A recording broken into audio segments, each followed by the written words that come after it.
Well, hello, hello, hello, everybody. What's up, squatties? Can you guys hear me? Can you hear me? I miss you guys. I really, really do. Yay. Welcome, everybody. Welcome, everybody. Welcome, everybody. Welcome to Megan, Duchess of Advocacy World Podcast. And tonight, on Friday night, we are going to do Success Talk. Yay! Football season is over already. Yes, it's over already. And I don't want to embarrass my child, but girl, my son's football team, they did not win one game. Not one game. Can you believe that shit?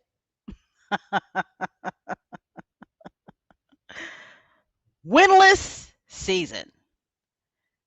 They need to fire the damn football coach. That's all I got to say about that. But squatties, welcome, welcome, welcome.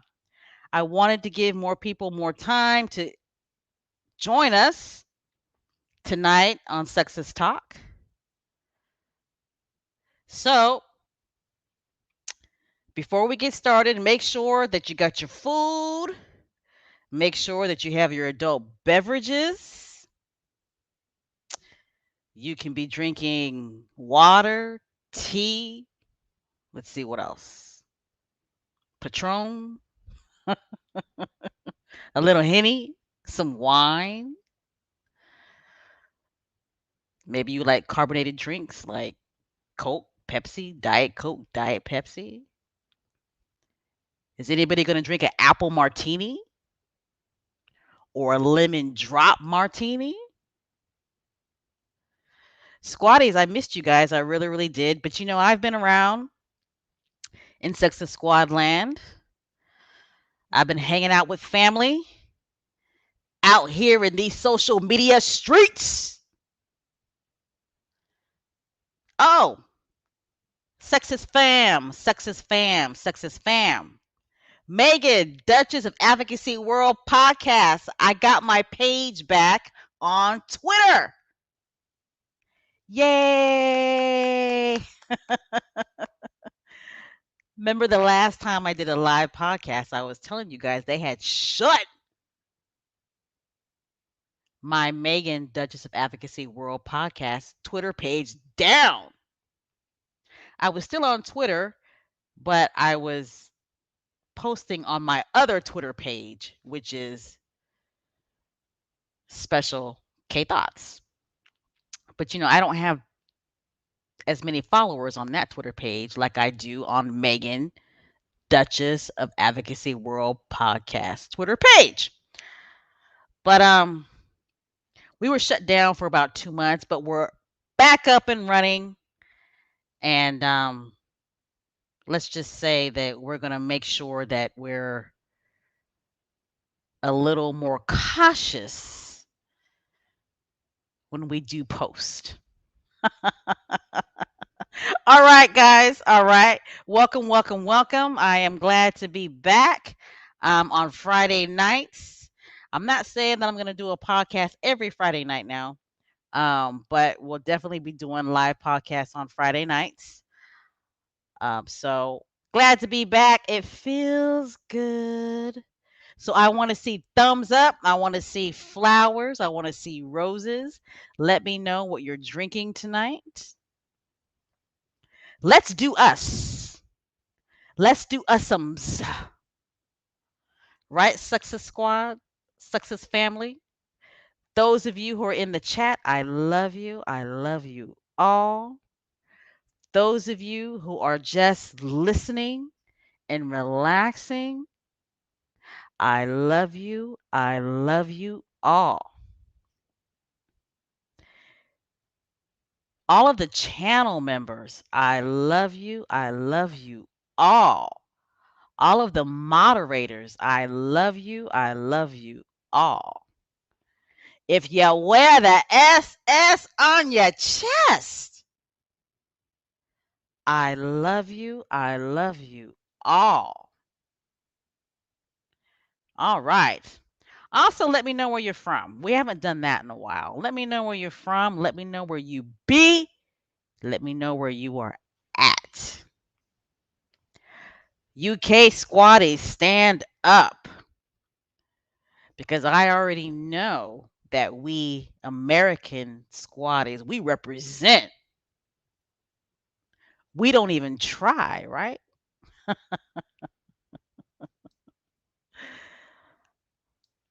All right.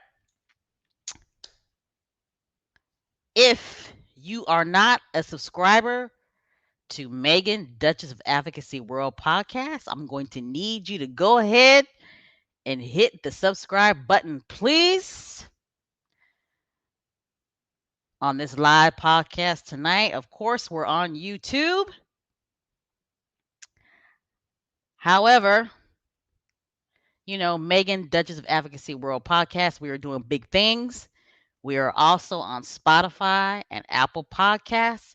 So if you don't want to follow us on YouTube, you can follow us on Spotify and you can follow us on Apple Podcasts as well. You can also follow us on our Instagram page. All right, guys, let me know where you're from. Let me know what you're drinking. I see people dancing. I see roses in the chat. Thumbs up, thumbs up, thumbs up. I already see a UK squatter. Elaine Parker, how are you? How you doing, Sherry Ware? Seattle, Washington.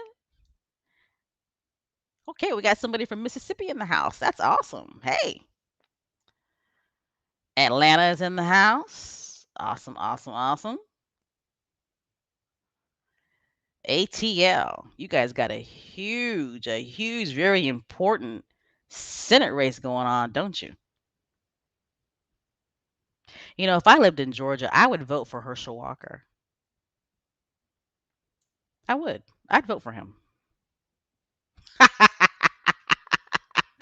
Just kidding. All right, we got Florida in the house, Texas in the house. Somebody else is from the UK in the house, Boney Mighty. All right, we got somebody from Canada. Awesome. New Jersey is in the house. How you doing, Miss Susie Q? Okay, we got Australia in the house. How are you doing, Hawkeye? Helen?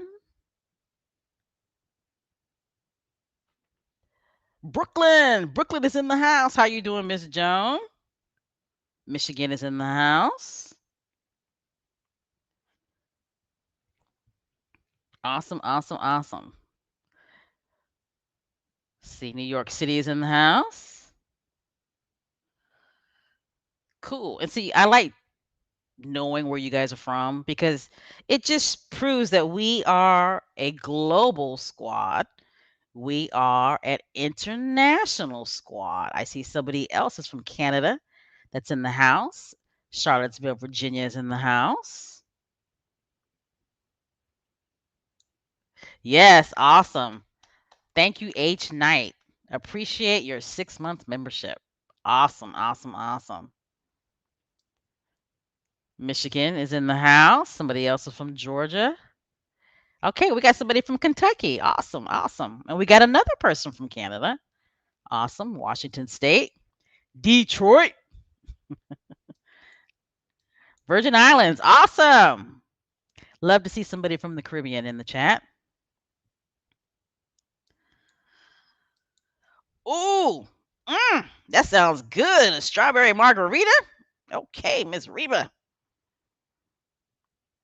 Mm. No, I was just playing about Herschel Walker. I truly was. That race just just kind of depresses me because Herschel Walker might win. Okay, Jamaica's in the house. Awesome.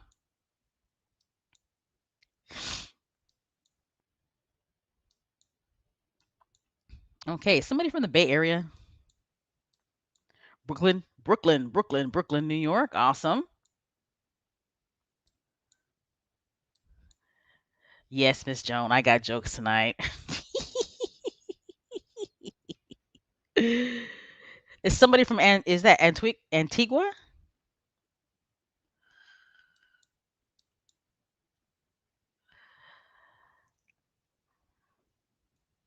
Okay, Indiana's in the house. Awesome. LA, California is in the house. Awesome, awesome, awesome. Well, squatties, let's go ahead and get started. Because we got a lot to talk about tonight, don't we? We might not even get through everything tonight. I might got to do a part two tomorrow. You know what I'm saying? You know what I'm saying? I'm just saying. Our faves have been booked and busy. So, once again, I want to thank you guys for all of the support. Success Squad. We are a global squad. We are an international squad. We are wide on all sides of the globe, aren't we? We are everywhere. We are everywhere, aren't we? All right, let's go with our first slide here. Let me go ahead and add this to the stream. And look at our faves. Don't they look good? Yes, indeed. Yes, indeed. Yes, indeed. Miss Joan. Service is universal. And our faves, they prove that all of the time. All of the time. Those of you in Success Squad land, news broke out. I mean, there was a lot of news going on the past 2 weeks regarding Harry and Meghan, the Prince Harry and Princess, I'm going to go ahead and say it, Princess Meghan. We're going to talk about this a little later on tonight, but one thing that I have noticed about Princess Meghan, feminist Meghan, Doria Ragland's daughter, Meghan, Archie and Lilibet's mama, Meghan, is that she is really starting to go more and more, or I should say, identify herself more and more as Meghan. Has anybody else noticed that? What is the title of this episode? What is the title? As ever, I'm Meghan. I didn't just make that shit up.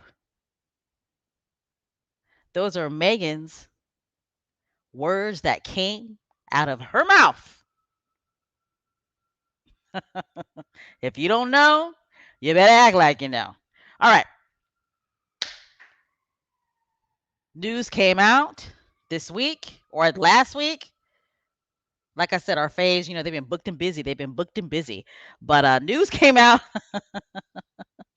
that Meghan and Harry, okay, the Robert F. Kennedy Human Rights announces the Duke and Duchess of Sussex as recipients of the 2022 Ripple of Hope Award. That is huge. Okay. That is huge. For us Americans, The Kennedys are viewed in many circles as American royalty, right? They are. In many American circles, they are viewed as American royalty. Okay. I mean, this is huge. And I know when this news came out, it shook a lot of people. The Archwell Foundation is getting honored by the Kennedys for their work, for their humanitarian work. The Kennedys. Okay. So, congratulations to Archwell. Okay. Congratulations to Archwell. Congratulations to Harry and Meghan. Congratulations to the Archwell staff. This is huge, people. This is huge. Okay. For Archwell Foundation to be honored by the Kennedys for human rights. They're being honored for their work, their charity work, for providing services for people all across the globe in regards to human rights. That is huge. Huge, huge, huge. Big thumbs up and a big congratulations to Archwell Foundation. You know, you got certain clown looking royal reporters who act like, well, what has Archwell done? What have they done besides, give money, to some, to World Kitchen. All Archwell has done is give money to World Kitchen. I mean, what have they done besides that? But that's okay. I mean, we don't expect anything more from those people, right? Because what matters is that people with real clout and people and organizations that have a high caliber, right? Who've been involved for decades in human rights, um, political families who have had positive impact in America as a country as a whole know exactly what Archwell Foundation has been doing. You have people and organizations of a high caliber that know exactly what Archwell Foundation is doing. And that's what matters. The Kennedys are not just going to give anybody an award. They're going to give somebody an award because they really honestly, truly believe that that person or that organization has had not only just a strong impact and influence, but has made a difference, a positive difference in people's lives. So, again, congratulations to Archwell Foundation for being honored with a Human Rights Award from the Kennedy family. They are the recipients of the 2022 Ripple of Hope Award. So this is awesome. This is great news, and this award is supposed to be handed out, I believe, December 6th, in New York. So it's my understanding that Harry and Meghan will actually be in New York, and they will actually be there in person to receive this award. So that's awesome. Awesome, awesome, awesome. We're going to keep on talking about the Kennedys. Okay. I want to keep on talking about the Kennedys for a minute. Because the Kennedys are a huge dynasty here in America. Still, in the present. There are still some Kennedys that are in Congress. Still. Okay, I don't know what the Ginger Kennedy young man's name is, but they are still a very active political family here in these United States of America and the world. They're still active politically in the world. Um, so I want to stay on the Kennedy family for a minute. Okay. Now, when the Kennedys went ahead and posted that they were going to, when they announced, they posted on Twitter that they were going to present Archwell Foundation this award. And that post received a lot of likes. The likes were in the thousands, okay? But of course there were some comments underneath that post. And a lot of those comments underneath that post were positive comments, but of course you had some negative comments, mainly from royal Twitter, right? And we all know what royal Twitter is about.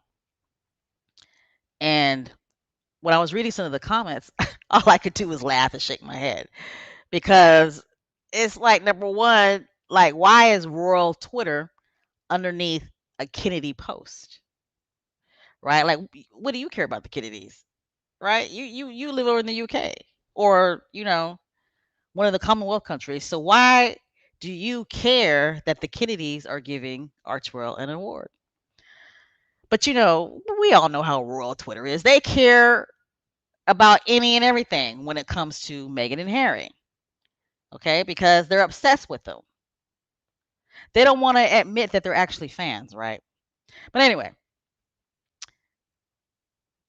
um, one of my family members, okay, a seasoned family member of mine, was telling me that there used to be some beef between the royal family and the Kennedys. And I was like, shut up. And they were like, no, no, no, no. I could show you better than I could tell you. There used to be beef between the Kennedys and the royal family. And I was like, no way. So I looked this information up myself. Okay. And what I found out appears to be kind of true. Now, I have been watching The Crown because somebody else was telling me there was actually an episode about that on The Crown. I don't know how I missed it.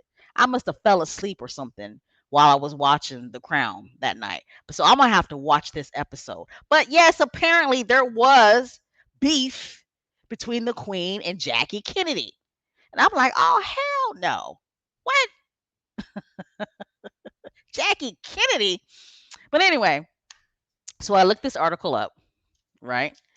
And I didn't pick a tabloid trash ass magazine.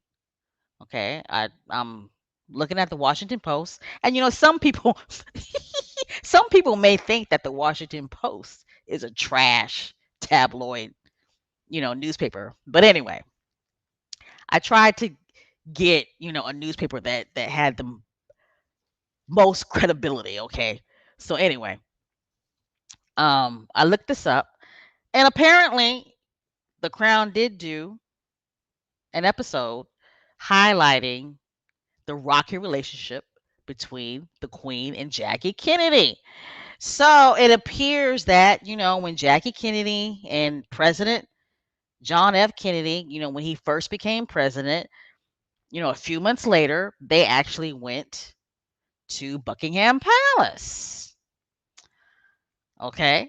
And the story is that Jackie Kennedy, I shouldn't say we all know, but many Americans know that Jackie Kennedy was a very beautiful woman, right? She was beautiful, and she was. She was a beautiful woman, okay?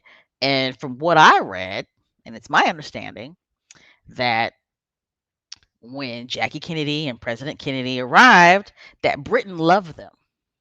Okay, they got this huge ovation. okay? And that the queen was jealous of that, okay? That the queen was jealous of that, and she didn't like that.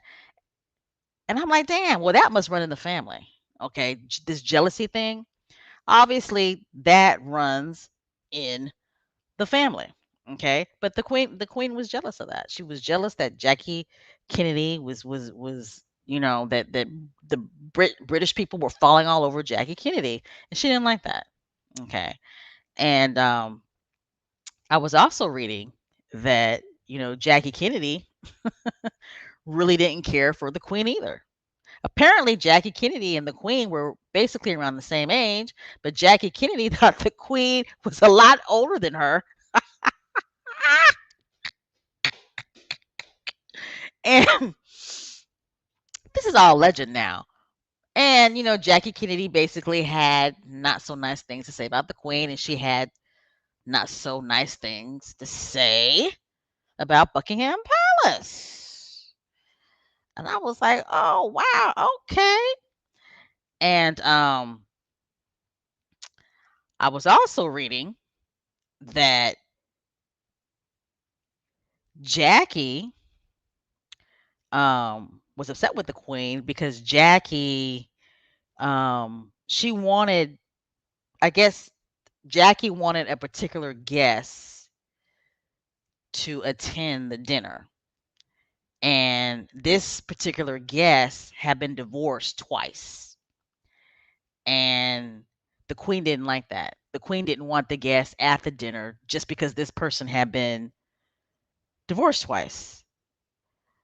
And I'm like, what? That is crazy. Okay. But anyway, I don't want to, stay too much on this story. But is there anybody in the chat that heard about this? And is there anybody in the chat that actually saw that episode on The Crown? I'm gonna have to go back and see what season that was so I could watch this episode. But apparently there are royal insiders who are still alive today who were around when that happened who say it's definitely true. That it is true that there was tension between Jackie Kennedy and the Queen. Okay? So bring this back to what's happening here in the present. I just think it's funny.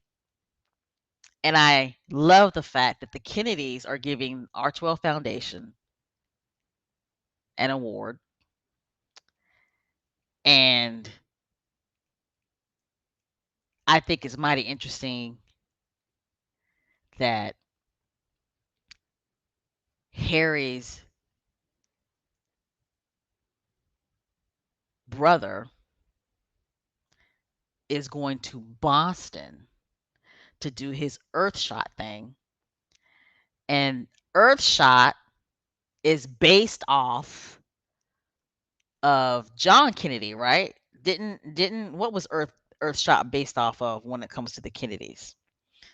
Let's see here. Is it Moonshot? I want to make sure I get it right. Let's see. Earthshot. I'm gonna look this up on the internet real quick. Is let's see. It's based on. Let's see. Supposedly Prince William's Earthshot was inspired, right? Yeah, Prince William's Earthshot was inspired by John F. Kennedy's Moonshot, right? And it's interesting to me that the Kennedys are giving Archwell Foundation an award and not the other brother an award for his Earthshot idea. Is it somebody said moonshine? Who said Oh, is somebody drinking moonshine? Boy, y'all doing too much. It's,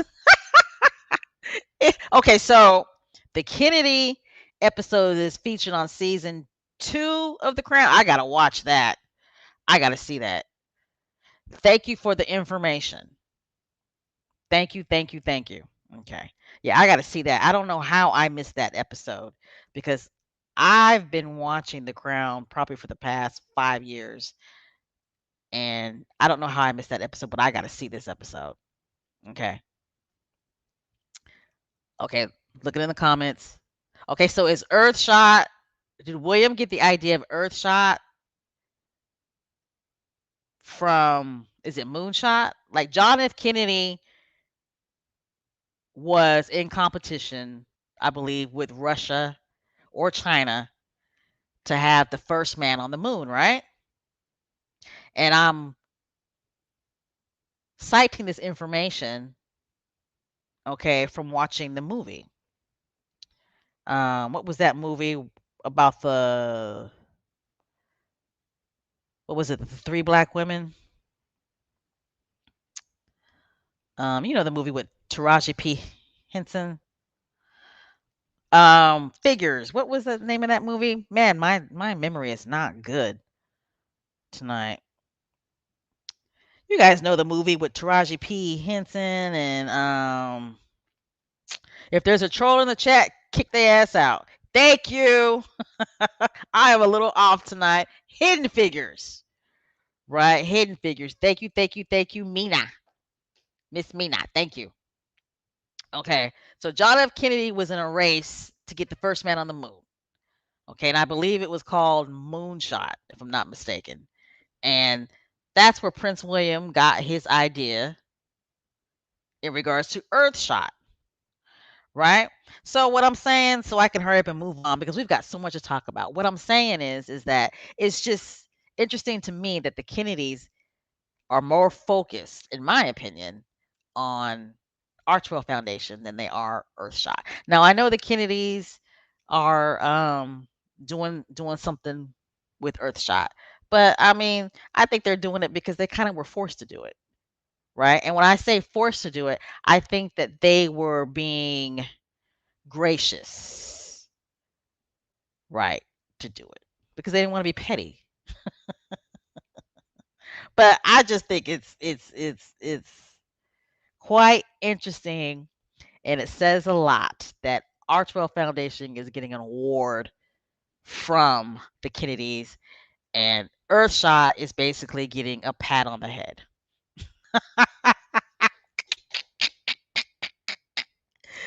Squatties, I know you guys feel me. I know you do. All right, moving on.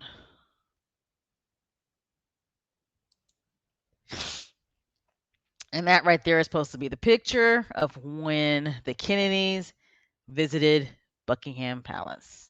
See how beautiful Jackie Kennedy was? Beautiful, beautiful, beautiful. All right. All right. Archetypes. Archetypes, archetypes, archetypes. More news about Harry and Meghan.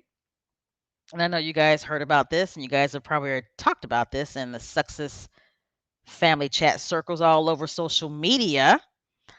But Archwell Foundation, I mean, those guys are doing a lot. And that's why, you know, I I I love Harry and Meghan so much because despite all of the noise, they are really doing impactful charity work.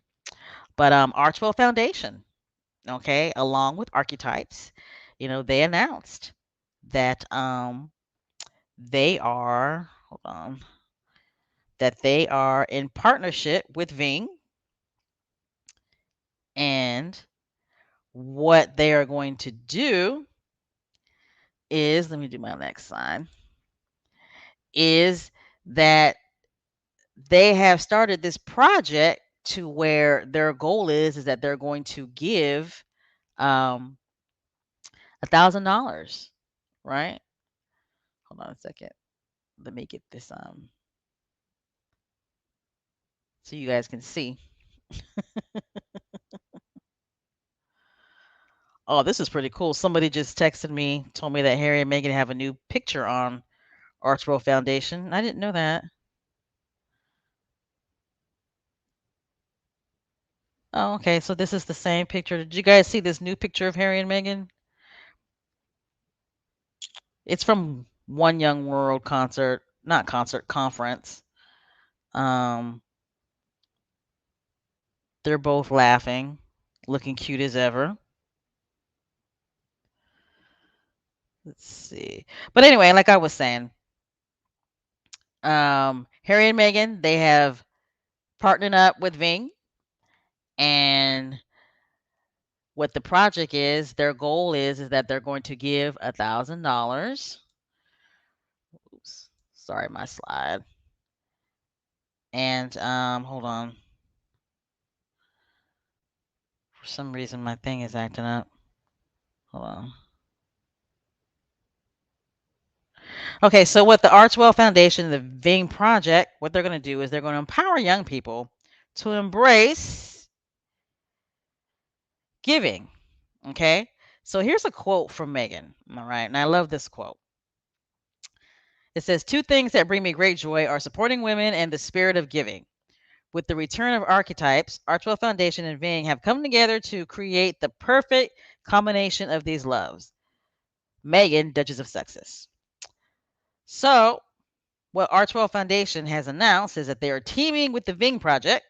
The purpose of the partnership is to give $1 million to inspiring women who have defined life's hardships, plus inspiring teens to give back and promote compassion in the community. The Ving Project was established to enable teenagers to have the opportunity to contribute $1,000 to a person in need of their choice via this organization.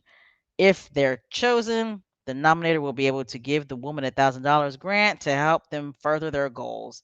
This experience will change the teens' lives forever. So that's awesome.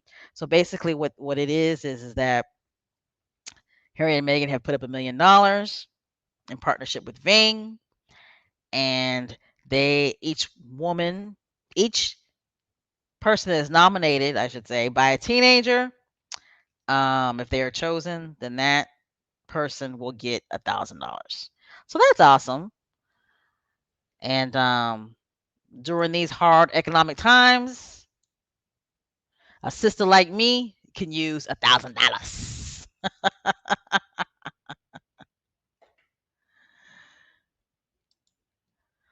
All right. So more good news. More, this feels good. Starting this podcast off tonight, this feels so good. Archwell Foundation is being recognized by the Kennedys, uh, Archetypes, and Archwell Foundation. They're partnering up with Bing. They put up $1 million, and they're going to have teens um, nominate, you know, I believe it's a woman of their choice. And if that person is chosen, they will be given $1,000. Uh, and now we're going on to more positivity. In regards to Harry and Meghan, they helped build this playground in Uvalde, Texas, right? Remember the horrific mass uh, murder that happened at the elementary school in Texas, and which happened quite a few months ago. And news broke out that Harry and Meghan teamed up with the city of Uvalde and some other people, and they helped build this playground for the community. Okay, and they're hoping that this playground will provide a sense of hope. Remember that? Remember when those children and those two teachers were massacred by that nut, and the police department, ooh, all the horrific stuff about the epic failure of the police department protecting those children. Over 1,000 cops.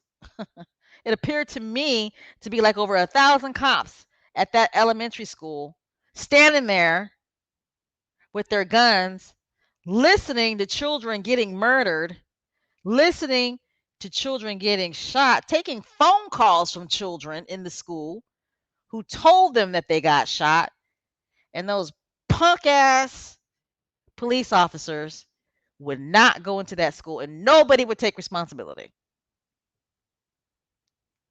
That just burns me to my core. It really does. Um, but fast forward, okay. Um, Meghan and Harry, along with some other people, they got together and they are building this playground. And I know this playground is not going to replace those precious children.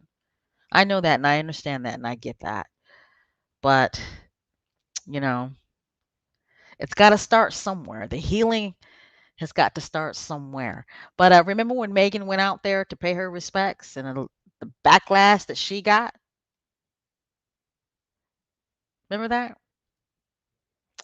And then some of the families were like, no, no, no, leave the Duchess alone because she's been in contact with us and she stayed in contact with us, always checking in on us, making sure that we're okay and wanting to know if we need anything.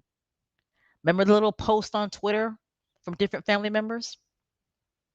And now you fast forward, turns out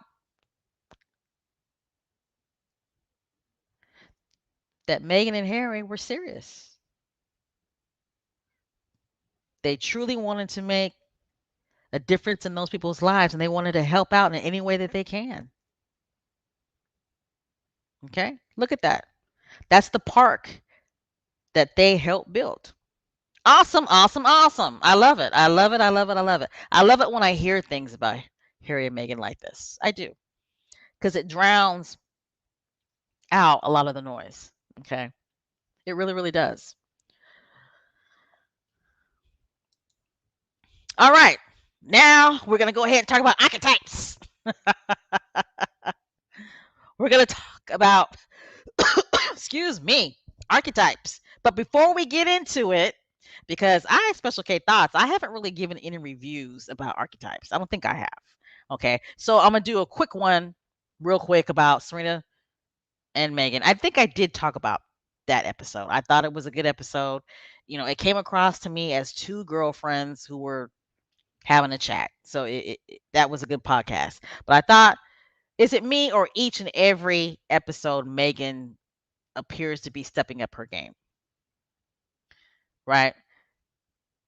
It appears to me that the episodes just get better and better and better. Okay, so what was the second episode? The second episode was Mariah Carey, right? The episode with Mariah Carey was really good. Okay, I thought it was cool that you had two biracial women, right, who were talking about their experiences growing up as biracial women. I thought Mariah talked more than enough, and she could have talked more, but you should read her autobiography. Mariah Carey's autobiography is outstanding. It really, really is. But Mariah spoke a little bit in that podcast, and I wish that I thought, don't you guys wish that Archetypes was a little longer? It really honestly needs to be like an hour and 10 minutes. It really, really does. But back to Mariah, she was talking about the trauma that she endured as a child growing up. She talked about how she saw her mom get slapped down. And she was talking about, how poor she was when she was growing up. And she talked about, how she didn't feel pretty when she was growing up. And she talked about, I loved it when Mariah and Meghan talked about their hair as children growing up, right? Mariah was talking about how her mother had no clue how to do her hair. And Meghan was talking about how her grandmother used to tell her, just hold on to the sink and I'll brush your hair. Right? And Mariah got it out of Meghan about Murray's pomade. It's like I would have never thought in a million years that Meghan knew about Murray's pomade. Okay. But anyway, the Mariah Carey episode was good, very good. But then I thought Meghan really stepped it up again with the Mindy episode. Okay, that episode got me. And the Mindy episode on forward has struck an emotional chord in me. But okay, I'm gonna go ahead and go into the chats real quick and see what you guys are talking about. Because you guys in the chat, you guys be having some really, really good conversations, and you be giving Special K thoughts some really good information, especially if I'm saying something wrong. Okay. All right. So yes, back to the Ving project. I wasn't really thorough on that, but that's absolutely right, Donna. They're teaching teenagers to be philanthropic, right? Am I saying that word right? Philanthropic. Philanthropy. Okay. Which is awesome. But it also teaches them too to recognize people when they're doing good. Recognize and acknowledge a good deed, right? And I think we lose that sometimes. We don't recognize and acknowledge the positivity that people do. Okay? All right. Yes. Donna again, the cops were cowards. They absolutely were. A bunch of cowards. They were. Weren't they, Black Queen? I mean, when I read about that, it just really hurts my soul. It really does. Yes, she was cookies and cream. I'm reading Cookies and Cream comment for those of you who are listening. Cookies and Cream says Megan was attacked by the Unworlds and their racist thugs for going to Uvalde, but she didn't go empty-handed. That's absolutely right. Right? Mercilessly, and by some Americans too. There were some Americans, mainly the maggots that were gunning for her too. Um, let's see. That's right. I didn't mention that. Thank you. Um, Thank you, channel member. I'm just gonna call you Raquel. Um, right, Special K. Then she served the volunteer sandwiches, and they didn't know who she was until a reporter recognized her. Absolutely, isn't that something? And then they also said, and I was a little disappointed, but they said Beto had shown up as well, but he didn't stay long. That he showed up, took a couple of pictures, had a camera crew, and then he was out. So I was a little disappointed when I heard that. I didn't like that. But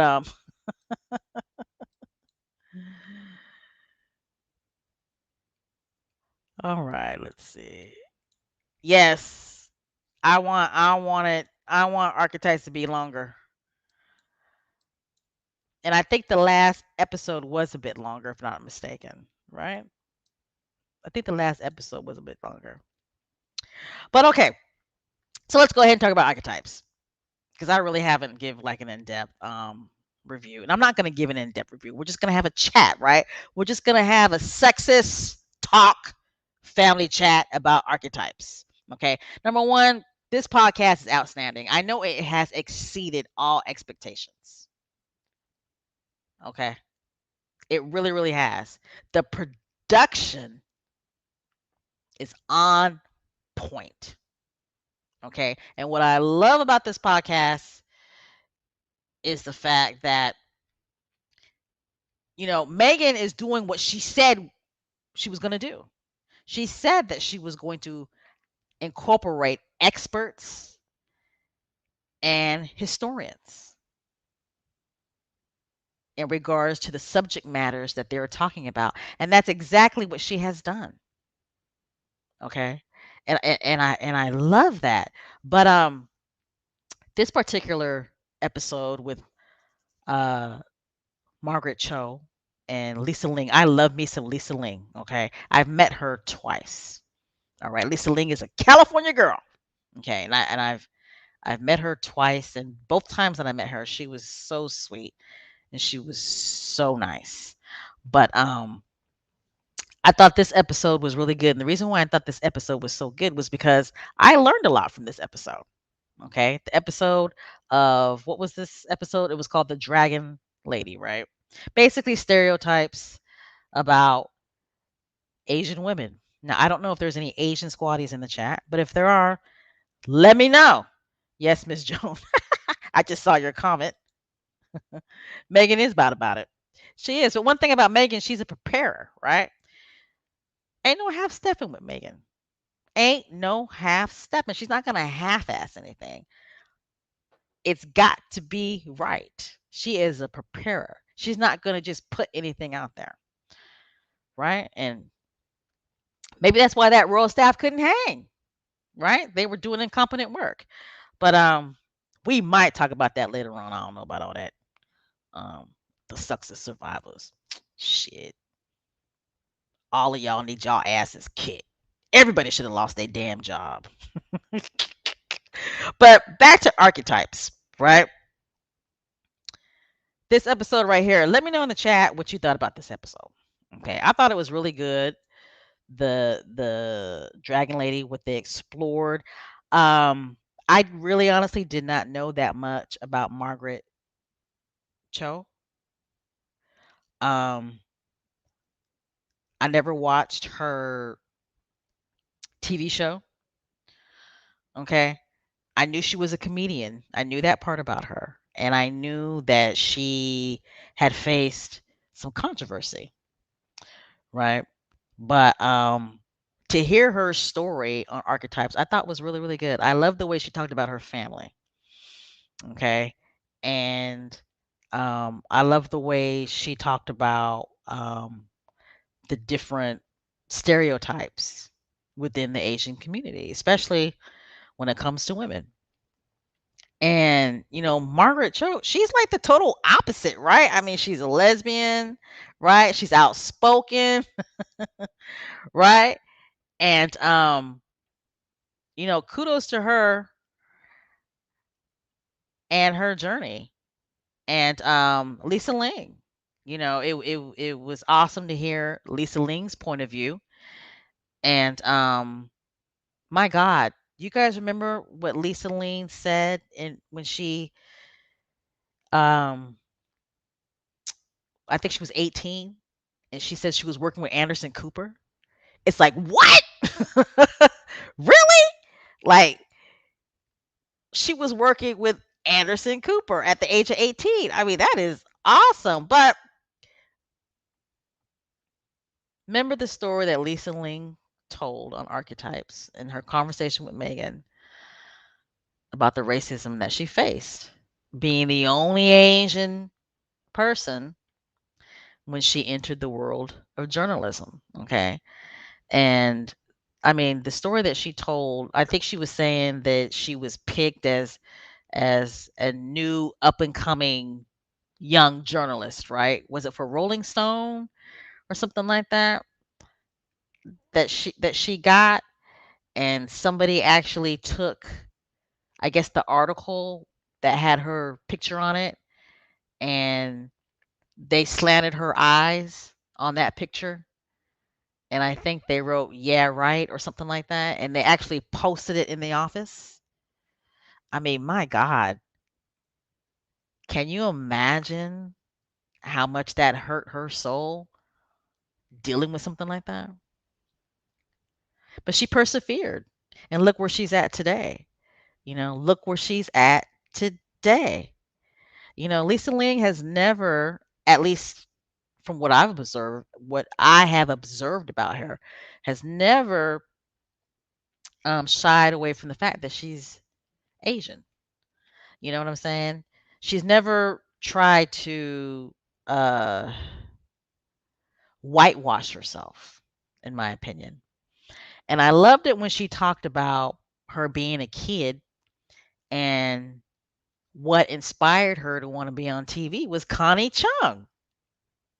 And it goes back to the fact that representation matters, people. It matters, doesn't it? Representation matters, right? Connie Chung should be very proud of herself.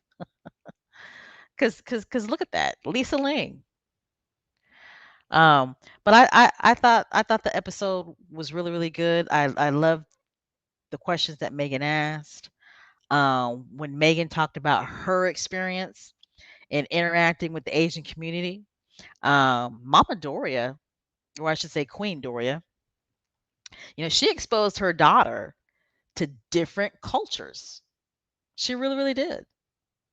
She did. She exposed Megan to different cultures within the LA area. So, I thought that episode was good. And it was very informative.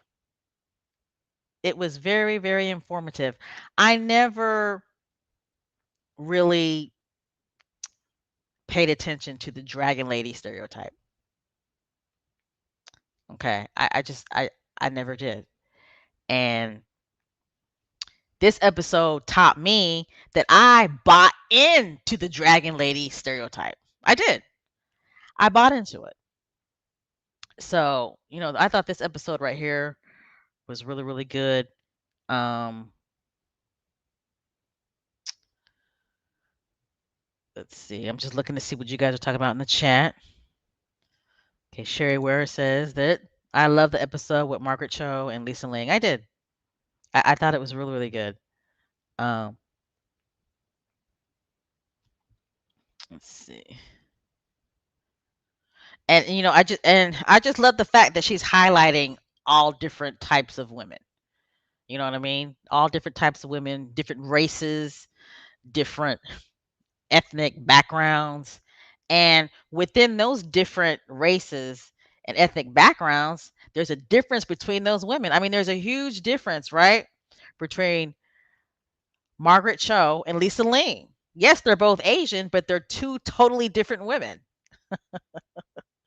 And I loved that. I thought that was awesome. All right, next slide. Okay. So, Codifying Crazy. This was another episode that I thought was really good. Okay, and I thought Megan had stepped up her game again with this episode. Now, this episode here kind of had me in my feelings when I was listening to Constance Wu. Okay. Anybody in the chat a huge fan of Fresh Off the Boat? That was my show. Fresh Off the Boat was my show. I watched that show faithfully. Success Squad, faithfully. I loved that show. And Constance Wu, oh, big fan. I thought she was awesome on that show. And I've seen her act in other things as well. But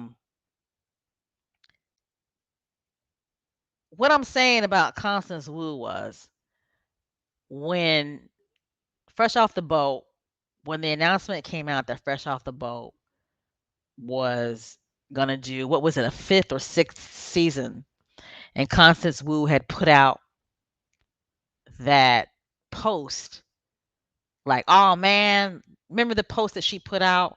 Oh man, another season. I can't remember the post that she put out word for word, but she basically sent out a tweet that she wasn't happy that Fresh Off the Boat was picked up for another season. And remember the backlash that she got? Remember the huge backlash that she got for that? And there might be a lot of you who don't remember or weren't aware. But look that up or re-listen to her podcast, okay?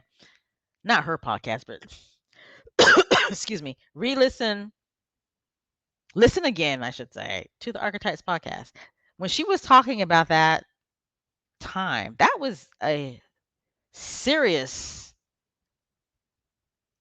event that happened. It was a lot of drama behind that. When she put out that tweet that appeared like she wasn't grateful that Fresh Off the Boat was renewed for another season, she got a huge backlash for that. I mean, she had people coming at her from all sides of the globe. People were calling her ungrateful, calling her the B word. She was spoiled. I mean, just, just spraying her with bullets. when she posted that. And I remember when she posted that, I remember saying to myself, uh-oh, nobody who is happy would post something like that. Okay. I remember like it was yesterday. I said to myself, nobody who is happy would post something like that. I said, something's going on with her. And I remember saying to myself, I hope she's okay. Right. And it turns out that she was being sexually harassed on the set. Right. And I'm just so happy that she's told her story. And it just made me sad that nobody gave her the benefit of the doubt. Nobody reached out to her to ask her, was there something wrong? Okay. Because I'm telling you, nobody in Hollywood is going to be mad that a hit TV show that they're on gets renewed for another season. And it's just amazing to me that there was nobody. Well, it it appeared that there was nobody who felt the way I felt. Like, uh-oh, something's going on with her. Somebody who is genuinely happy, who's working in Hollywood, who's successful, is not going to put out a tweet like that. I felt it. I got it. And I don't know Constance Wu. I've never met her before in my life. I just know her through this TV show. And it's just a shame that somebody like me felt that there must have was some type of pain that she was going through. But nobody in her inner circle or nobody in Hollywood felt it. I mean, she wanted to kill herself.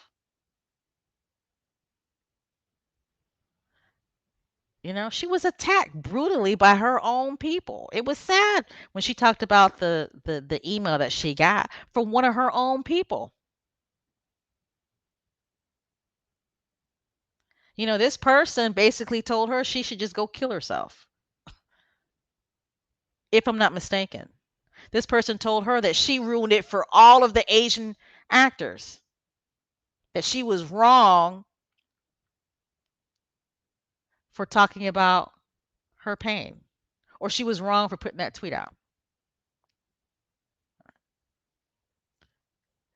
Isn't that kind of what's going on with Meghan right now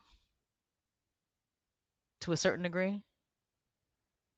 When people express themselves, or I should say, when people express their experiences, and for some reason it bothers people, people take it personally and they make it about themselves. Right? Isn't that kind of what's going on with Meghan right now as we speak? But anyway, I thought Constance Wu, um, she had me in my feelings that morning on the way to work. I listen to archetypes when I'm driving on the way to work because sometimes it takes me about an hour to get there. I felt her pain, and I hope that she's continuing, you know, t- to get the help that she needs, and I hope that whoever was harassing her on that set has to answer for that, which they probably won't. Right? Which they probably won't because she probably won't say who it is. She said it was one of the producers, but there are many producers on that show, and I'm pretty sure that she still wants to work in Hollywood again. So, big up to Constance Wu for telling her story. And, thank you, Meghan, for giving her the platform to be able to tell her story because she went deep with it. She went deep with it. She talked about her mom, you know, she talked about that email that she got from a fellow Asian actor. And she told us she seriously wanted to hurt herself. But I thought the episode was really good. And then oh, I know I'm gonna say her name wrong. Is it Deep Deepika? Deepika? Let me see how to say her name right. Because this lady is an international superstar and she is a goddess in India from what I read about her, right? She's a goddess in India, right? Um how do they say that? Is it Bollywood? She's of Bollywood fame. So for Megan to have her on her podcast, I thought that was awesome too. But I thought it was awesome that she told her story very much in depth, right? She was very forthcoming about her story. I want to look up her name and make sure I'm saying it right. Let's see. You guys might hear this. Deepika. That's her name. Deepika, right? Did you guys hear her story? I thought it was really, really good what she talked about. And what I liked about this episode is that you got the perspective from two Asian women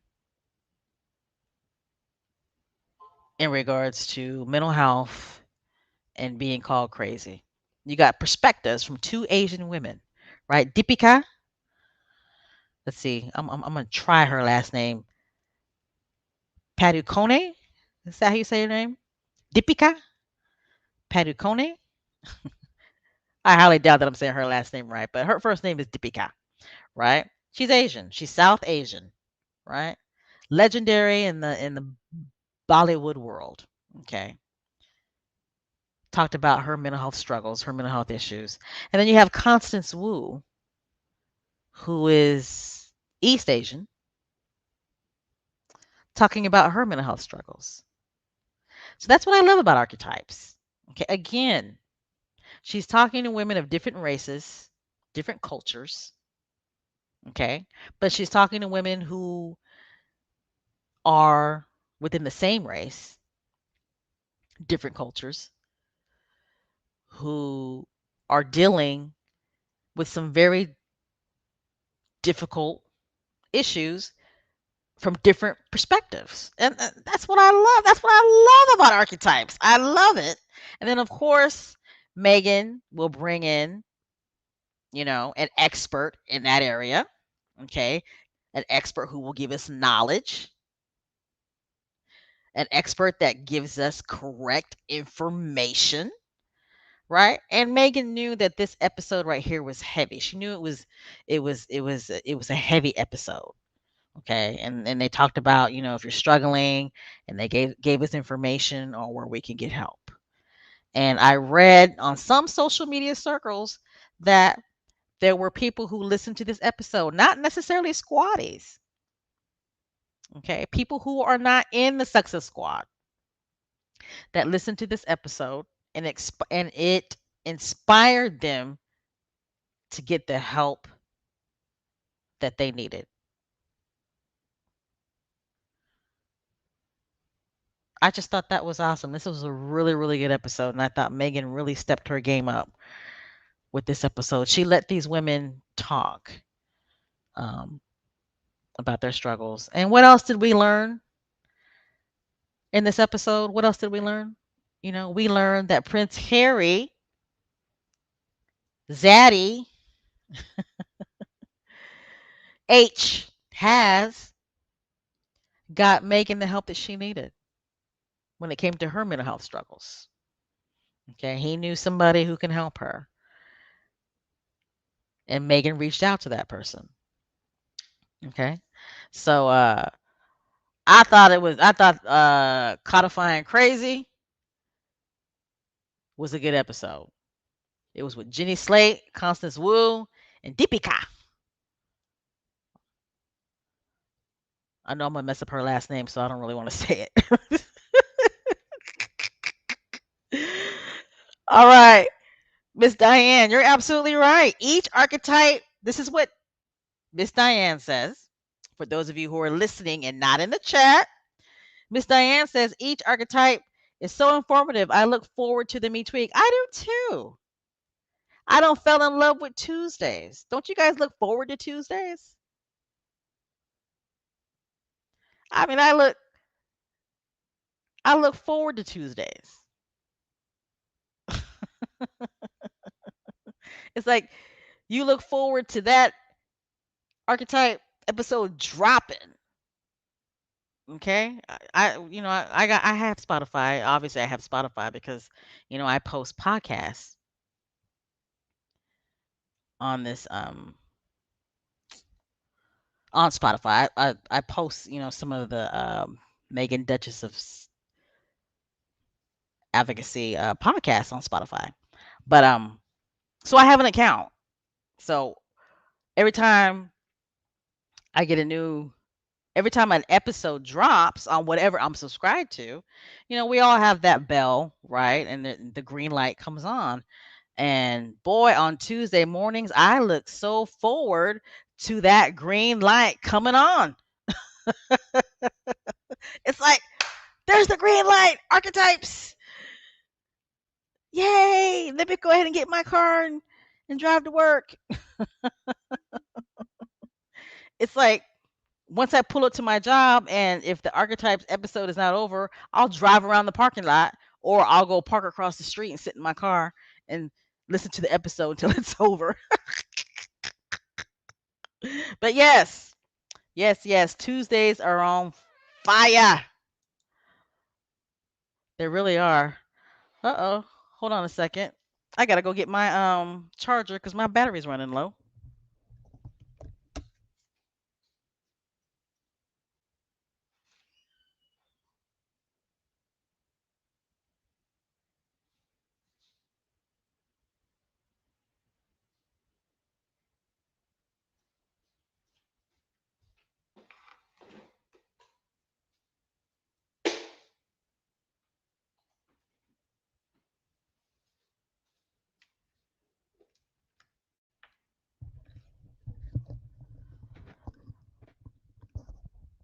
All right, I'm back. Sorry about that. My battery was running low and I was like, oh, bloop. But all right, next slide. Okay, archetypes. The bimbo episode. We were not expecting this, were we? Were we, squaddies? We were not expecting this. What what's going on? There are more trolls in the chat? Usually we don't have that many issues with trolls in our chat. If there are more trolls than usual in our chat, you guys know what that means, right? You know what that means. It means that Meghan is successful and they can't take it, right? They can't take it. It's too much. It's too much. I cannot imagine trolling a live podcast of somebody that you claim you can't stand. Like, how do you even know that there's a live podcast? You have no life. If you are trolling live podcasts of a public person that you can't stand, like, how do you even know that there's a live podcast? If you can't stand Meghan Markle, oh, crap. I didn't mean to say her last name. If you can't stand Meghan, how in the hell do you know that there's going to be a live podcast about her? That just absolutely makes no sense to me.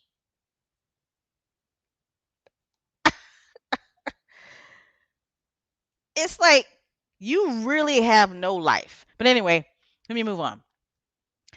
This episode right here, How many of you in the chat think that so far this is the best episode?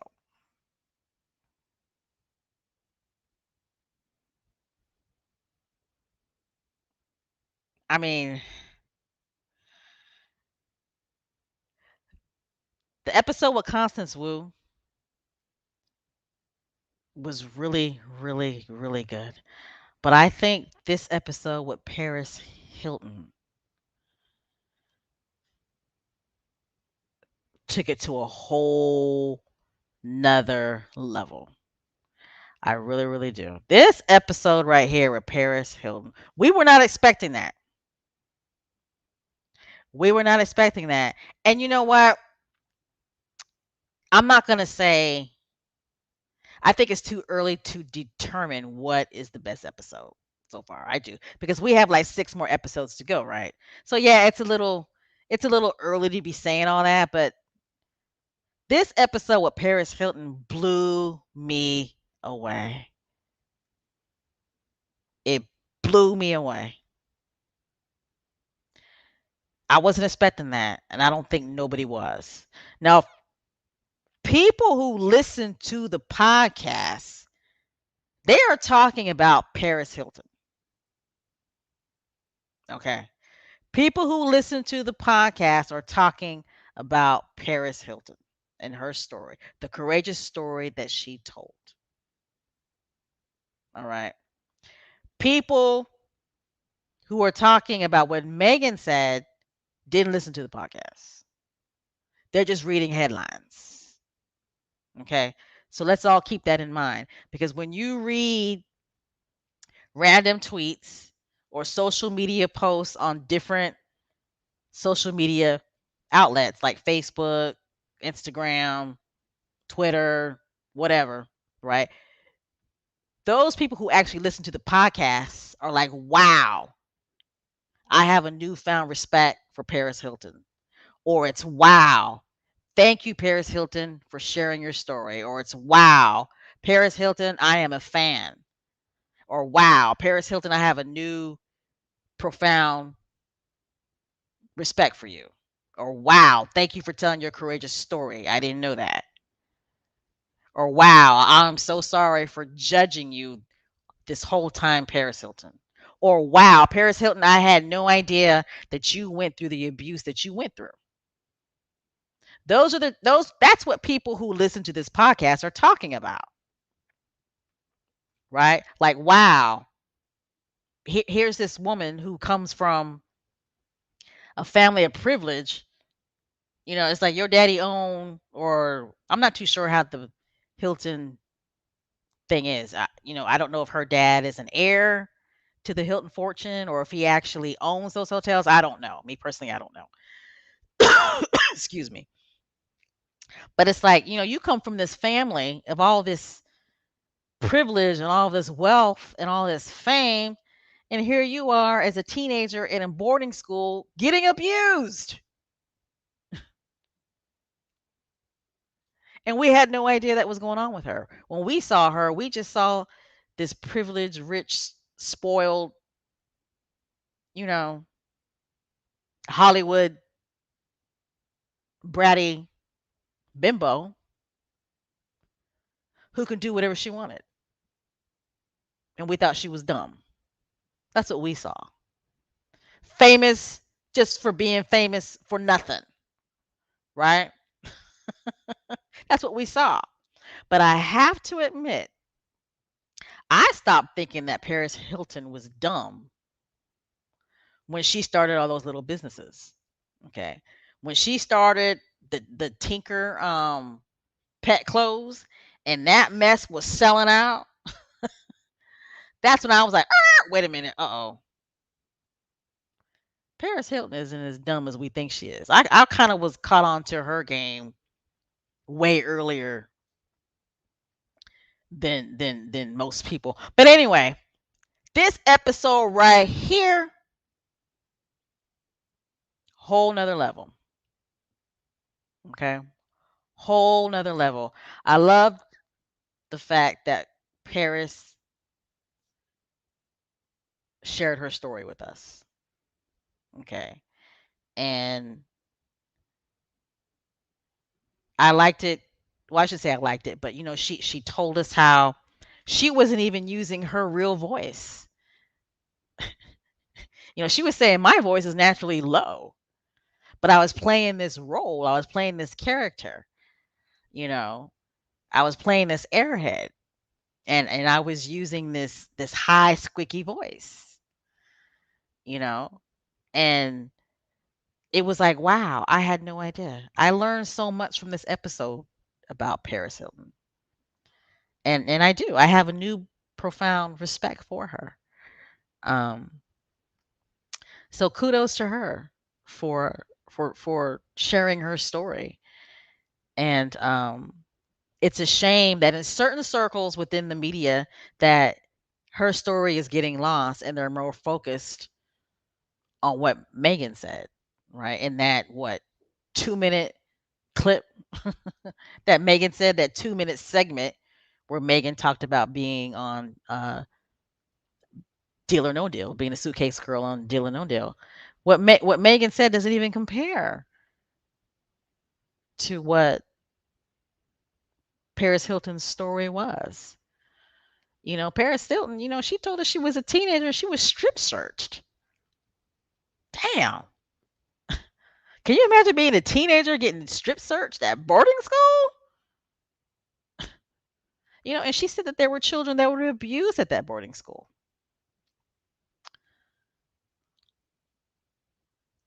So I thought that this episode was really good. I love the fact that Megan, um, did anybody catch Megan's tone of voice while she was talking to Paris? Anybody notice that?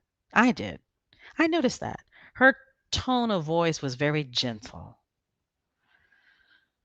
Her tone of voice appeared safe because she knew that Paris um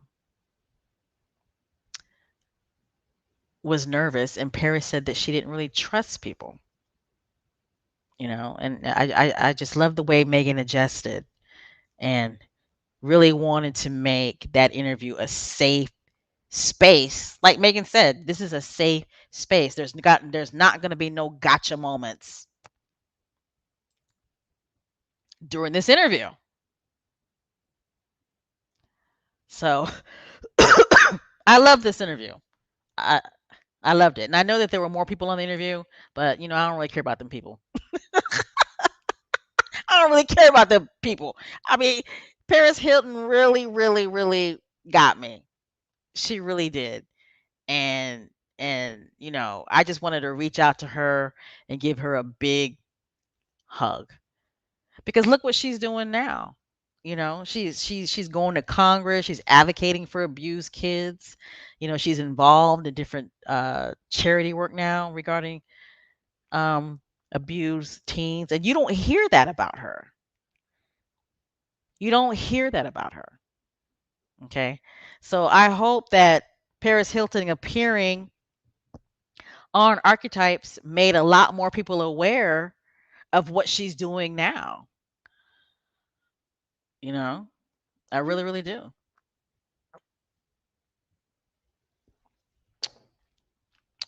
All right. I'm gonna go ahead and take a little drink of my adult beverage. How you guys doing in the chat? You guys good? How are you guys doing who are just listening? I hope you guys are good. I hope you guys are good. Because we still got some more people. Not people, but we still got more to talk about. But again, this bimbo episode with Paris Hilton, I wouldn't be surprised if they get an award for that. I just really honestly wouldn't be, because that episode, ooh, I've only listened to it once, but I'm gonna listen to it again. And when I listen to it again, I'm gonna be laying in my bed listening to it. Okay, because I don't want to be driving. I don't want to be, you know what I'm saying? I don't want to be distracted. I don't want to be honking at people, flipping people off, cutting people off, going to work. because I might have missed something. Excuse me. I might have missed something. So next time I listen to this episode, I want to be laying in my bed, peace all around me, candles lit, so I can make sure that I hear every word that was said. Because this episode right here, outstanding. Okay. Now, before we get into the fuckery, because we are, all right, we're still gonna keep on a positive vibe. I didn't see this coming. Did you guys see this coming in Sex Squad land? I didn't see it coming. Okay. But Megan did an interview with Variety. Okay. Just dropped it on us. The way Megan drops bombs on us, it's like, damn, girl, can you give us a warning, please? Oh my goodness, Black Queen. Thank you so much for the donation. We appreciate it. Thank you, thank you, thank you, thank you, thank you.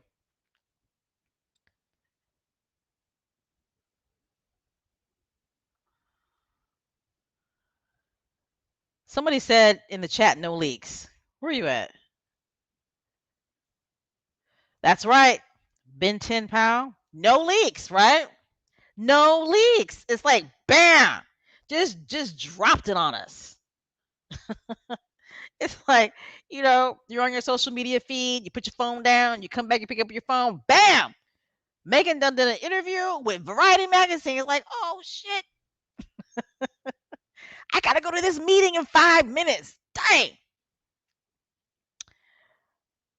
But anyway, Megan, she did this interview with Variety Magazine. Okay, so we were all very, very happy about that. Right? It's like our girl. I just love it that she's got her voice back. I love it that Megan has got her voice back. Okay? I just love it. I love it. All right. Cat Harlem. Oh my goodness. Thank you so much for the donation. Let me get a pen real quick because you got some information. Crown season episode 8. Okay, so I'm gonna go straight to episode 8 for season 2. Okay. I must have was drinking some Hennessy that night and fell asleep. Because I don't know how I missed that one. Excuse me. My throat's getting dry. Hold on. Let me take a drink of my adult beverage.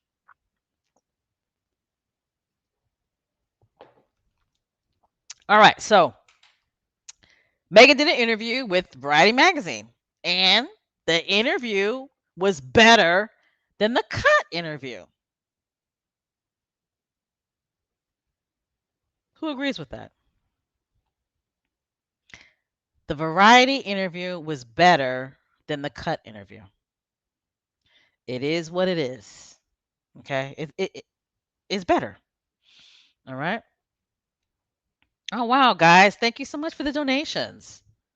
We here at Megan, Duchess of Advocacy World Podcast, we appreciate it. Miss Sandy, thank you so much. I really do hope that you guys are enjoying the show, enjoying this conversation that we're having. But again, this interview was better than the cut interview. It focused more so on Megan, right? I kind of thought the interviewer from the cut was looking for drama. Okay. But I'm gonna tell you guys what I loved about this interview. Okay. Number one, Megan lets us know when it came to the cut interview, it was supposed to be more about archetypes. It was supposed to be more focused on archetypes, right? So I thought that was very interesting. And from what I'm hearing, there was somebody on Twitter who was complaining about what Megan said. Okay. Somebody from, I don't know if they work um, for the cut, but this person basically was saying that Megan was well prepared for the interview.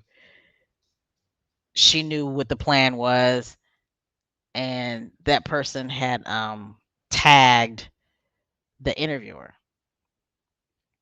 But I mean, she's letting it be known, right, that the New York interview was supposed to be more focused on archetypes, which makes sense. She's got to promote archetypes, right? Her life is about archetypes. Her life is about the Archwell Foundation. Her life is about her husband and her children and the different projects that she's working on. It's not about them other people. Okay, so that's number one. Number two, Gloria Steinem's birthday party. See, I'm telling you, this interview was good. It was better, right? We found out that after the Oprah Winfrey interview, Meghan went to Gloria Steinem's birthday party, and there was a uh, actress, but this person is way more than an actress. I think they're a producer, director. They do all kinds of things in Hollywood, right? But this person, you know, immediately approached Megan, and they were very nice to her, and they introduced her to everybody else. And Megan said that when she went to the birthday party, she went alone, and she was nervous about going to the birthday party. She hadn't been out in a long time, right? But she went ahead and she went by herself, and that's not easy going to places by yourself where you really don't know people, right? But she went by herself, and this person was very nice to her and approached her immediately and made her feel welcome. Okay. I loved reading that. Ben Tim Powell, thank you so much for the donation. Thank you, girl. These donations help. They go right back into the podcast. Appreciate it. Um, so that was something else we learned about Megan in that interview. Okay. Megan basically confirmed that there is a docuseries. However, to me, she still wasn't really clear. I still feel like the docuseries is still going to incorporate the Invictus games. I don't know what you guys think in the chat, but she did confirm that there's a docuseries, and she confirmed that Liz, is it Garbus? Let me pull her up real quick, because if it's who I think it is, my God, Liz Garbus, she is an excellent American film director producer. Okay? Excellent. And I'm so serious when I say that. Okay? So serious when I say that. Liz Garbus, she's an American documentary film director and producer. Okay? Outstanding. Outstanding. Some of the stuff that she's done is Bobby Fischer Against the World, which was outstanding. I saw that. Um, Ghost of Abu Gharabi. I don't think I'm saying that right, but I remember seeing that, and oh my God,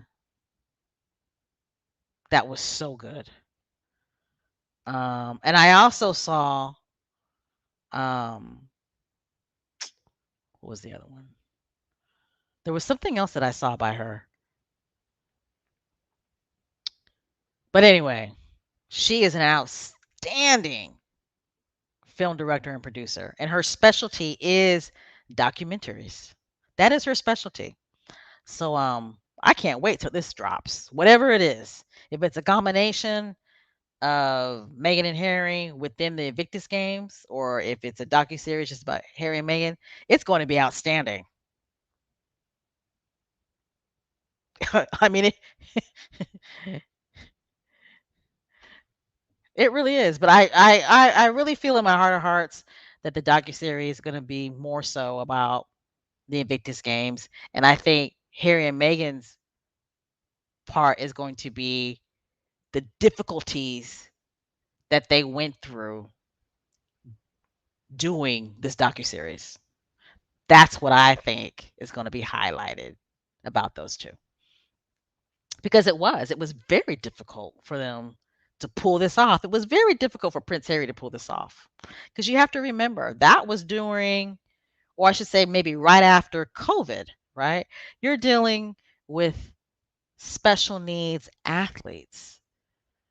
So there had to be a lot of, care and consideration for their physical health and their mental health well-being, right? All of those veterans were very vulnerable. So they had to make sure that things were done right. And I'm pretty sure there was a lot of red tape that they had to go through, making sure that the Invictus Games were pulled off. Um, they had to cancel one time before, so I'm pretty sure that there was a lot of difficulties in ensuring that it didn't get canceled again. And I have a feeling that's what's going to be documented in this docuseries. Um, if Meghan and Harry are incorporated in the Invictus Games docuseries. I mean that's what I feel. Okay. I mean there may be some little smoochy smoochy moments between Meghan and Harry because we all know that those two cannot keep their hands off of each other, but that's about it.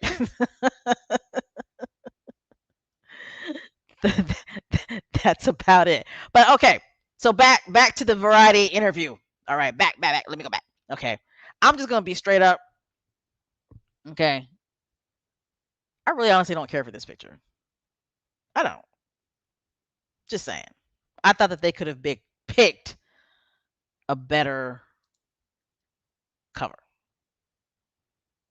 Just my opinion. All right. Woo! But this picture right here, beautiful. So another point that I got about um, reading this interview, sorry, I kind of lost my concentration, is that while Meghan was on Suits, she honestly thought that she was going to be recast. Now, I thought that that was very interesting. Okay. While Meghan was on Suits, she thought that she was going to be recast. Okay. She wasn't confident that she was going to be able to keep that role. So I thought that was a interesting tidbit. Okay. Again, excellent interview. This interviewer really got her to reveal some things that we did not know about her. Okay. So I thought that was pretty cool. Pretty interesting. Um, let's see. Another thing that we learned. Meghan says she is not going to act again. She is not acting anymore. Okay? Bam. She stuck a coffin in it. She stuck the nail in the coffin, I should say. She stuck a coffin in it. I mean, she put the nail in the coffin. No. I'm not I have no plans on acting anymore. And then she says, never say never. However, I have no plans in acting anymore. I'm done. So I thought that was great. Another good point, you know, I think he kind of tried it a little bit. I think that the interview kind of tried a little bit when he said, like, what's the difference between, I guess, between the business model of a monarchy and Hollywood. And I love the way Megan answered that question, right? I loved it. Okay, she basically said that business is business. A business model is a business model, right?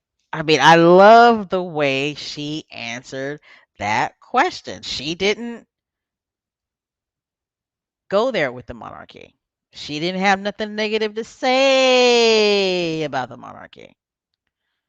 She just basically said, to a certain degree, that the monarchy is a business, just like Hollywood is a business. It's a business. The institution is a business. Hollywood is a business. Okay. I thought she answered that question perfectly. Okay. I don't know if he was trying to do a gotcha moment. I don't know. Okay. I don't know. But I love the way she answered that question. Um See another thing. Oh, I love this tidbit, but I think we already knew, right? Prince Harry loves In-N-Out Burger, right? Prince Harry, he loves him some In-N-Out Burger. Now, as a kid growing up in California, I grew up, in Northern California. But as I got older, we actually moved to Riverside, California. And I used to go to In-N-Out Burger all of the time. And when I go out to California every year to visit family, that's one of the first places I go to is In-N-Out Burger. There is nothing like a nice, hot In-N-Out Burger. I don't know what it is about In-N-Out Burger, but man, they got some of the best hamburgers. Zaddy, he's gonna get a gut. Zaddy is gonna get a gut. He better get that cardio on, right? Zaddy better get that cardio on because them burgers and them fries, they sneak up on you, don't they? The burgers and the fries, they sneak up on you. But let's see. Hold on.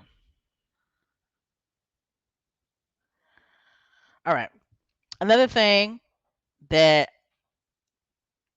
I liked was the fact that, they asked Megan about actors that play her, right, on TV. And I love the fact that she said, I wish that they would just call me. Or she said, they can call me, right? Is that what she said? She said that they can call me. I thought that was pretty cool. So, actresses that play Megan in the future, call her, give her a call. Because some of those actresses try too hard. It's like they try too hard, especially excuse me, especially that last actress that played her. I mean, she got the voice down pretty good, but that's about it, right? And I don't really like watch the TV movies that they produce about Meghan and Harry on Lifetime because to me they are so whack, right? They are so whack. But I want to read this when they ask Meghan about other actors that will probably play her in the future. And this is what she says. I haven't given that much thought, to be honest. It's all weird. You have to compartmentalize. Anyone talking about me or casting an actor to play me, that will be a caricature of me that has been created for a business that makes people a lot of money. Once you can separate that out, it's much easier to go. Okay, that actually has nothing to do with me.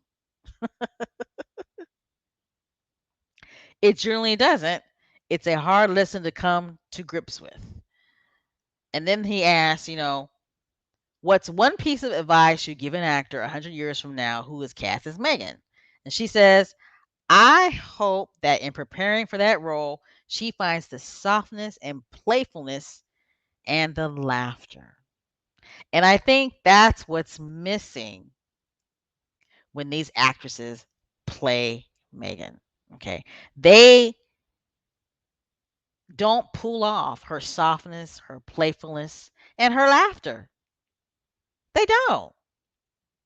They don't do it. They don't even come close to it. Okay. And the silliness. Okay. And she goes on to say, I just hope she finds the dimensions. Also, she can call me. I thought that was pretty cool. Um, let's see. There was something. What was my other point?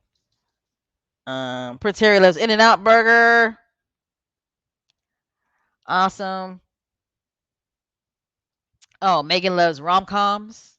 I think we pretty much knew that though, right?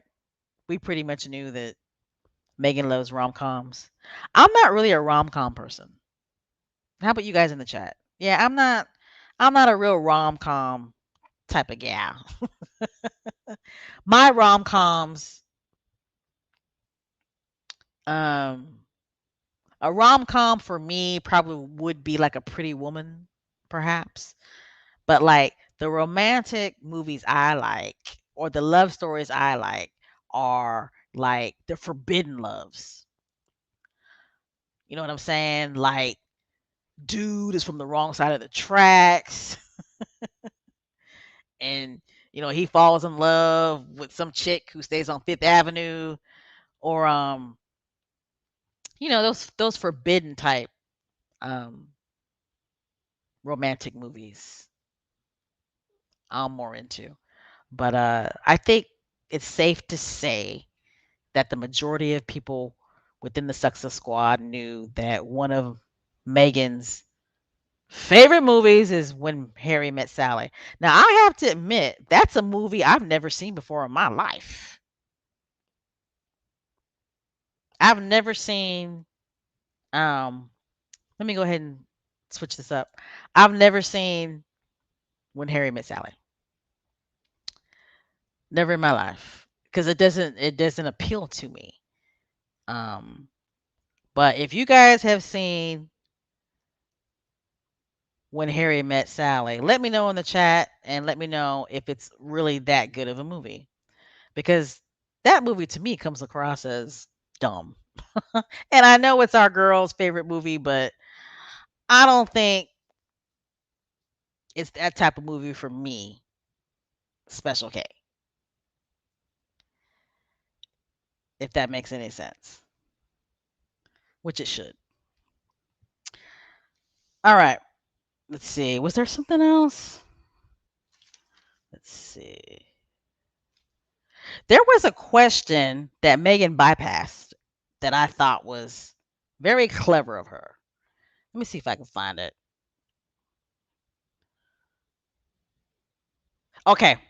I thought she was very clever when she bypassed this question. Okay. He asked her, he says to her, the interviewer says to her, you're in the midst of a successful first season on archetypes.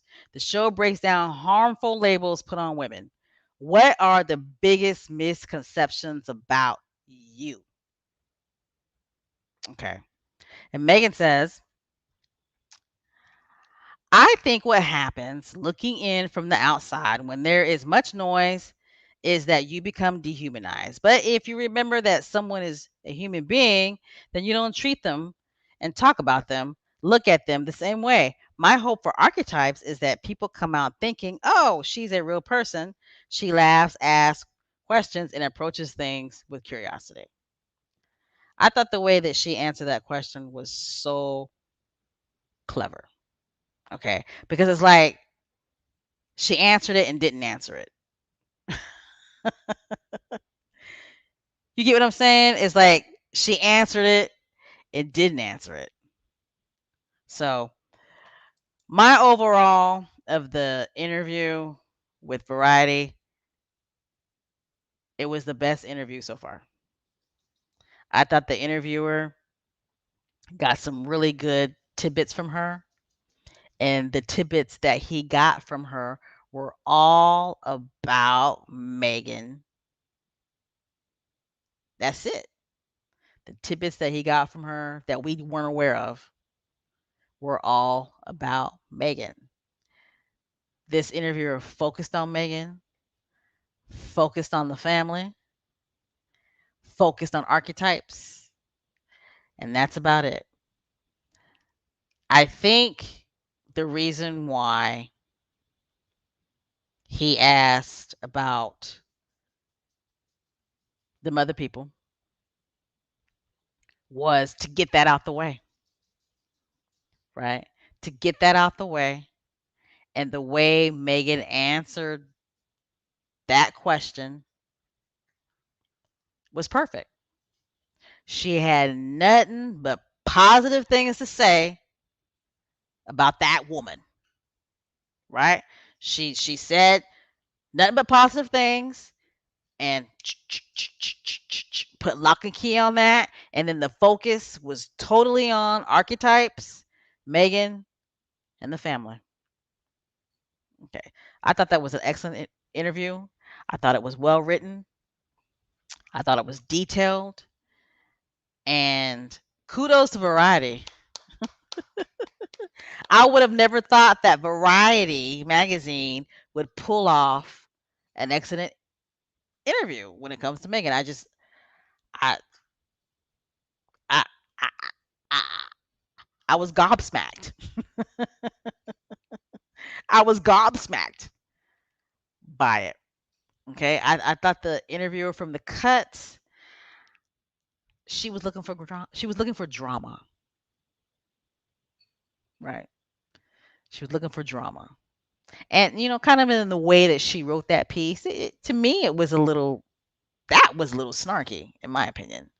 But I also do believe that we as super squatties, we as Meganist, right? Because that's what we are. We're Meganist, right? We're super squatties. We're diehard fans. There are no fence riders up in this bitch, right? There's no fence riders. I think sometimes we have to be careful in regards to um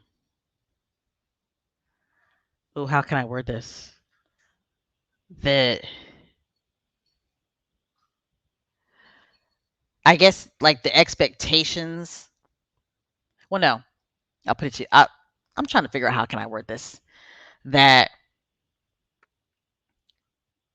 when somebody writes something about Megan, I think we have to be careful in thinking that if it's not written a certain way, that it's horrible and it's negative, and that person had an agenda,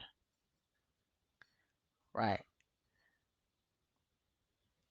I think sometimes when somebody says something or writes something about her, like I'll put it to you this way. Sometimes I think we as squatties have knee jerk reactions to certain things. And it's understandable why we would have a knee jerk reaction when something appears to be negative about her. Okay. I'm just saying, I think sometimes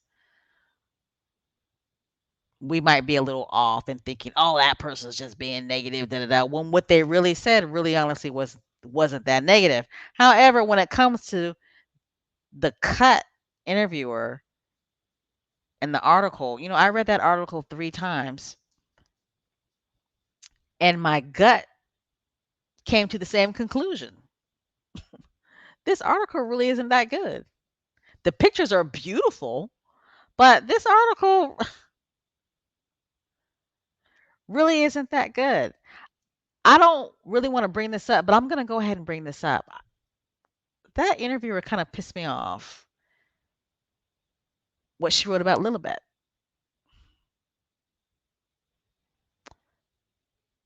I didn't like the fact that she said that Lilibet had an upside down smile.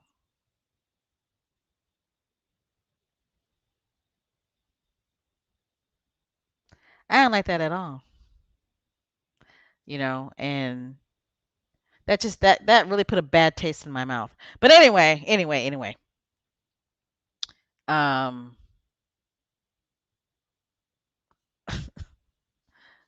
yeah, That got to me. It's like, how do you say that about a child? A child with an upside down smile. Really? Hmm. And then it wasn't too long ago, right? Didn't the Cut do an article based on some Daily Mail headline, right?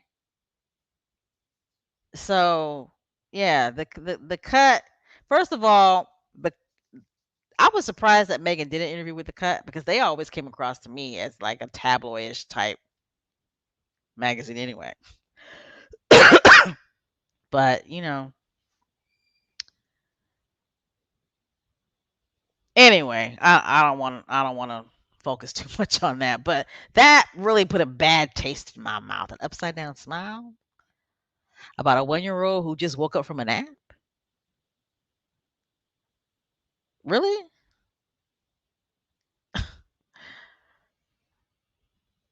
Huh. Anyway, this picture right here is beautiful. But like I was saying, I kind of got off track there. But I thought the interview with Variety magazine was on point. I really, really do. Did anybody else in the chat catch that? Didn't she say that, our niece had an upside down smile? Or not say it, but wrote it in the Cut article.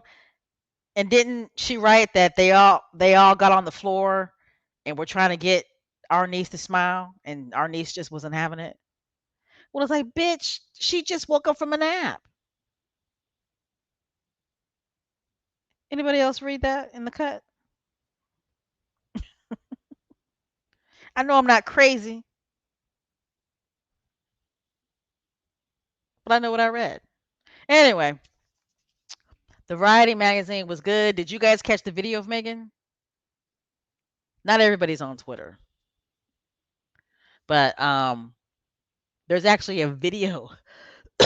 Excuse me. There's actually a video of Megan, and she putting little Archie's business out there in the streets, right? She out there putting Archie's business out there in the streets. She told us that, and what I love about that video with Variety, she starts it off with, "Hi, I'm Megan. I love it." She starts that video off with, "Hi, I'm Megan. I want Megan to keep that same energy." What does she say on archetypes? Archetypes with Megan.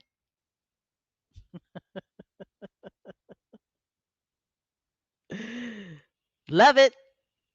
What does she say in archetypes? As ever, I'm Megan. But there is a video of Megan that she did with Variety magazine, and she says Lily doesn't watch TV, and she talks about Archie watching TV. Um, like he watches educational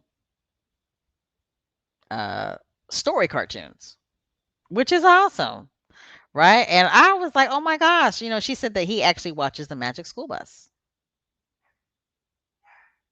which is awesome, right? And there was something else that she said where she's singing the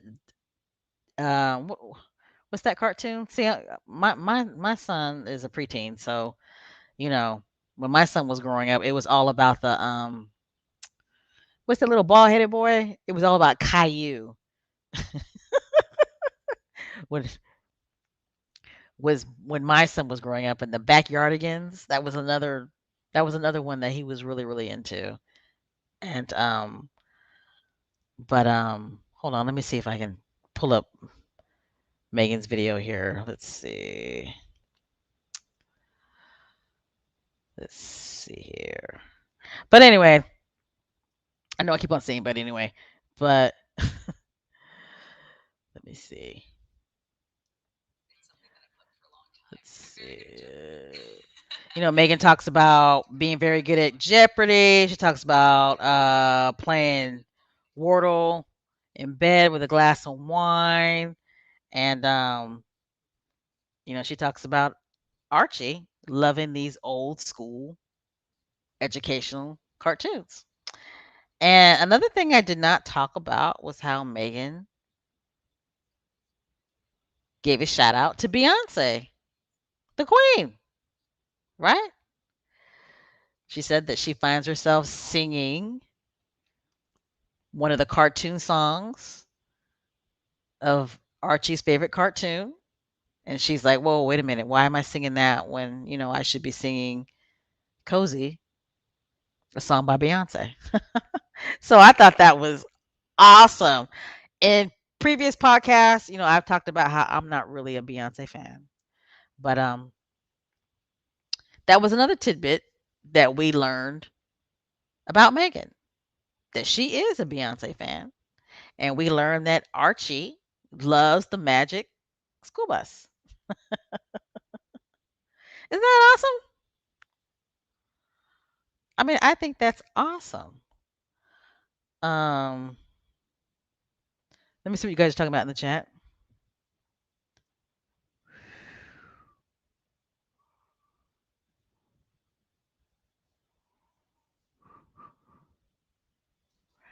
You think so? Miss Joy says, I think Megan wanted to give a black woman the article, but it turned out not as expected. Megan said that the article in the cut was supposed to address, yeah, archetypes in their projects, which it didn't. And it didn't. It really honestly didn't. Okay, so she wrote, well, Miss Diana's saying that, remember when I was making the comment about the upside down smile? She said that Miss Diana's saying that she wrote half smile, I thought, but either way, Lily was correct to reserve her beautiful smile for real journalists who don't channel bachelorette producers in her head.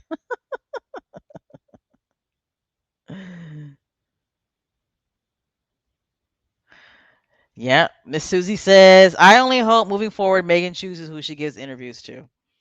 Yeah, me too. Somebody said, "Where's Archie's?" How you doing, Bright Eyes? Channel member. Bright Eyes says, "Where's Archie's lawyer?" Yeah, Megan be putting Archie's business in the street out. You know what I'm saying? She be putting Archie's business out in them streets. Let's see.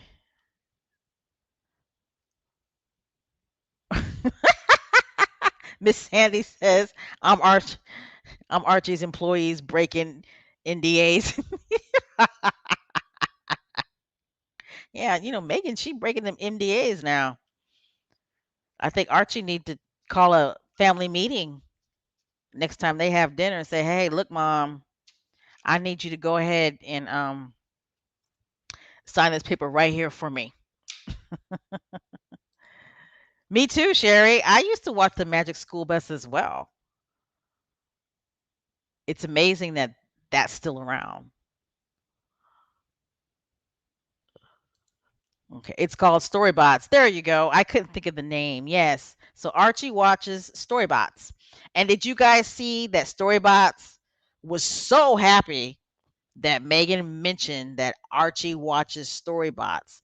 They done they done new ads now, adding Megan's face to the ads, which is awesome.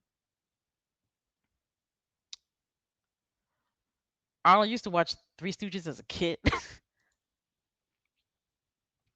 I used to watch Looney Tunes all the time. Yeah, that's what she does. You're right, Joan. So yeah, Megan said that she raps to Archie's little song. And I think she also said that he raps along with her.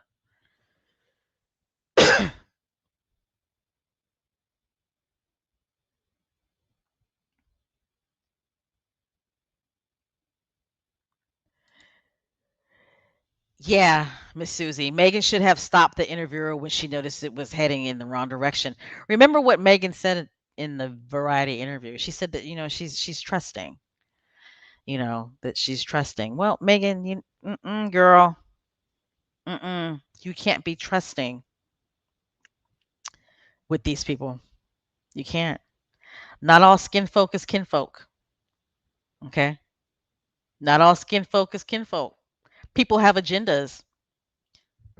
Now, that interviewer has never addressed anything, hasn't said anything um negative. I don't believe. Now, I could be wrong. Maybe she's said something.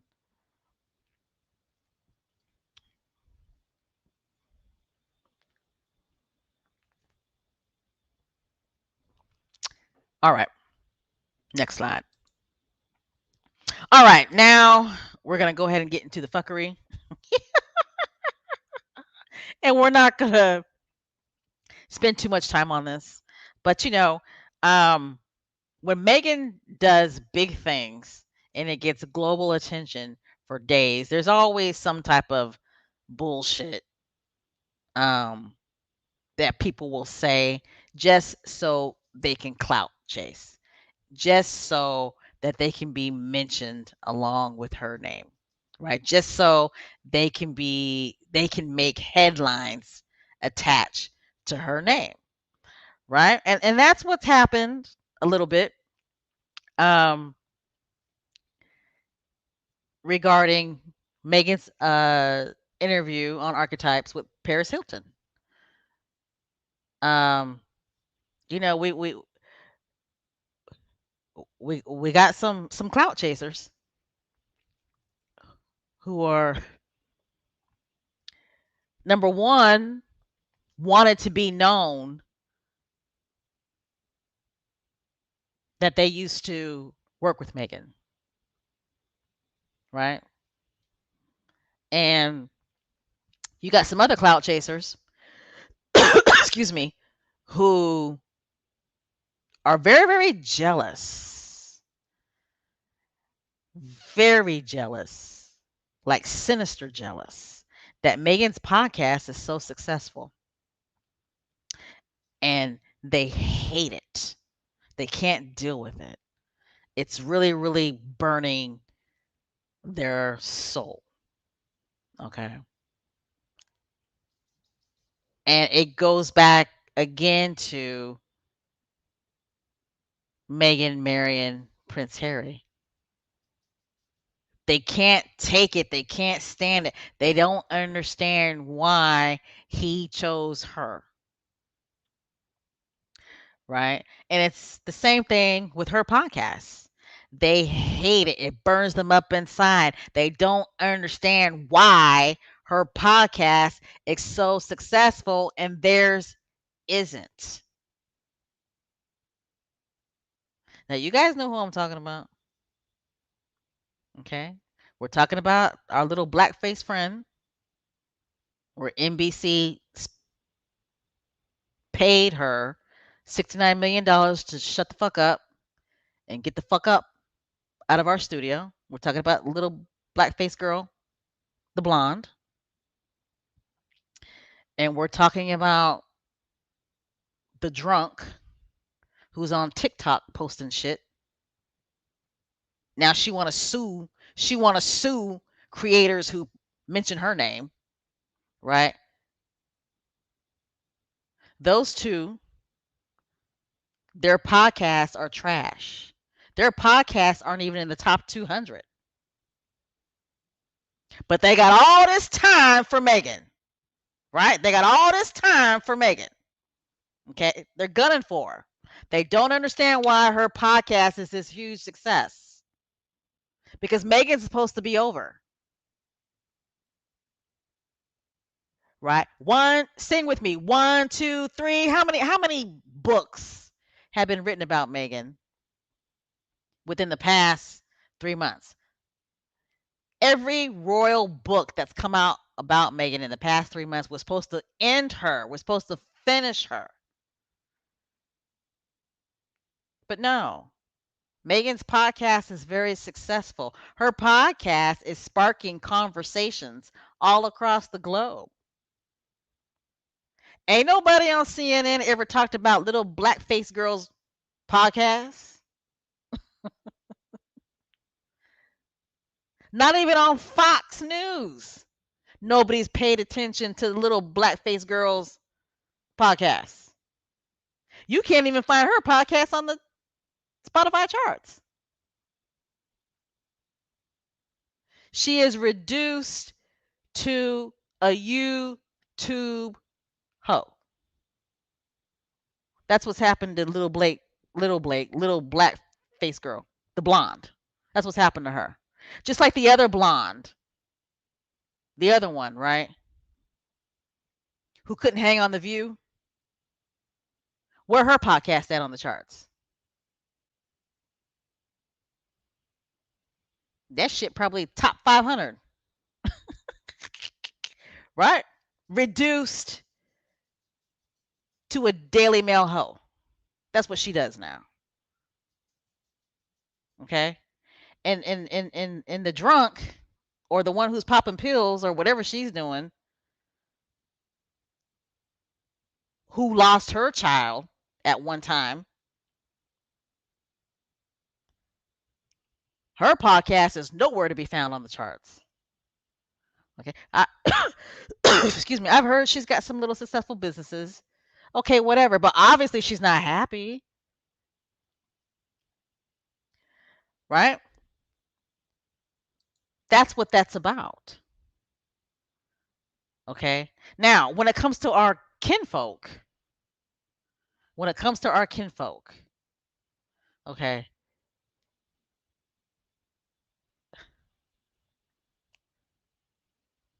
one of them, like Monique said, okay, Monique, I'm talking about the comedian Monique. Monique said in regards to one of them, she's always been the help. And if you don't know what I'm talking about, act like you know. She's always been the help. Okay. One of the kinfolk I'm talking about. Remember when she had the white boyfriend and he was telling jokes in blackface and she was sitting there looking at him like she was so in love with him? She's never wanted to leave the plantation. She's always stayed, shucking and jiving. Okay. So what she said about Meghan, I'm not surprised. I'm not surprised at all. She has never been pro black. Okay. So you guys know who I'm talking about. All right. Excuse me. The other one. Okay. She's clout chasing. Jump offs clout chase. That's what they do. Jump offs clout chase. Okay. CJ. It's obvious to me that CJ and Meghan did not interact that much on that show. Okay. The only thing that the jump off can say is that Meghan was a nice girl and she was quiet. That's basically all she could say. That's all she got. That is all that she's got. That Meghan was a nice girl and that Meghan was quiet. That's all she got. Yeah. Jump off. We understand that you've defended Meghan over and over again. We get that. We understand that.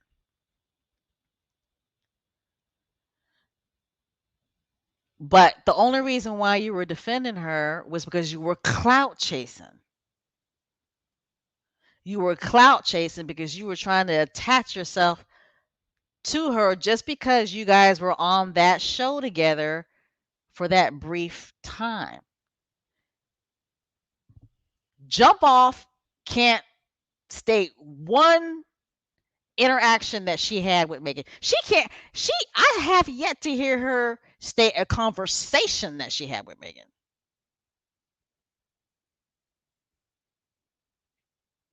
Okay. But there's another person that was on Deal or No Deal. That was a suitcase girl. I don't know what her name was. I'm gonna look up her name. But she can actually tell stories about Megan on that show. She can actually tell stories of her interactions with Megan on that show. Okay? But the jump off can't. All she can say is Megan was a nice girl. And, Megan didn't really hang out much. I can say that about Megan. I can say that Megan was a nice girl. You can say that about Megan. You can say that Megan was a nice girl.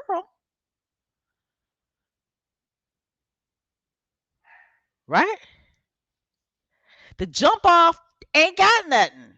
So why is the jump off so upset about Megan talking about her experience on Deal or No Deal? Why does that affect the jump off so much? Megan didn't send for you. Megan didn't say nothing about you. Why does her experience on that show bother you so much? All this BS about your defending the other women. The other women haven't said anything. The other women are grown. I bet you everybody on that show right now, today, is in their 40s. The other women are grown. They're past grown. So who are you to say that you're speaking up for the other 25 women? Who are you? Jump off? Who are you? Who? Who are you? A lot of people in the comments, especially in the shade room, were saying they didn't even know that you were on the show.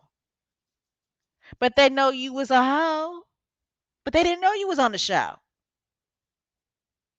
Okay, I hate to be like that and I hate to say that, but there's been a lot of rumors about CJ for the past 20 years. A lot of rumors, especially in the hip hop world. A lot of rumors. And I'm not saying that they're true because I don't know. But what I'm saying is, who are you to invalidate somebody else's personal experience? You just want to talk because you clout chasing. You clout chasing. You wanted the world to know that you was on the same set as Meghan.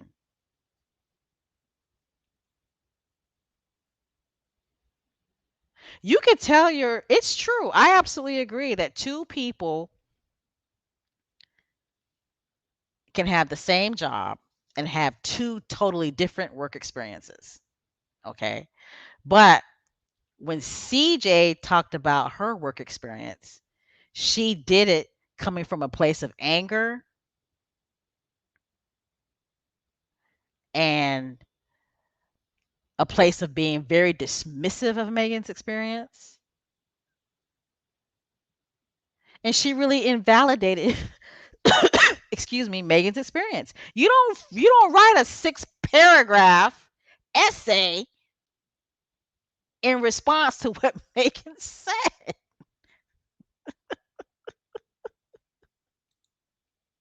Like who does that?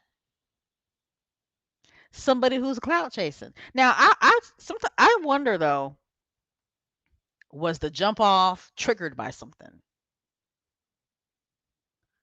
Right? Maybe this excuse me, maybe something happened to her in her past, or maybe she's been called a bimbo. And I wouldn't be surprised because like I said, there's been some rumors now. A lot of rumors about her. Okay? I just understand why she felt the need to say something. And her saying this bullshit ass story. Well, I felt like I needed to speak up for the other 25 women. Bitch, who is you? Who is you? Those other women are grown. Like I said, they're past grown. They're in their 40s.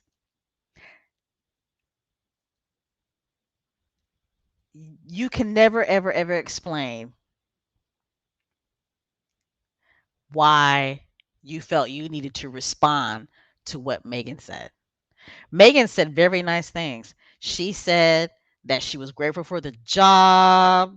She said that she got benefits from the job. It allowed her to be in the union. She said it paid her bills.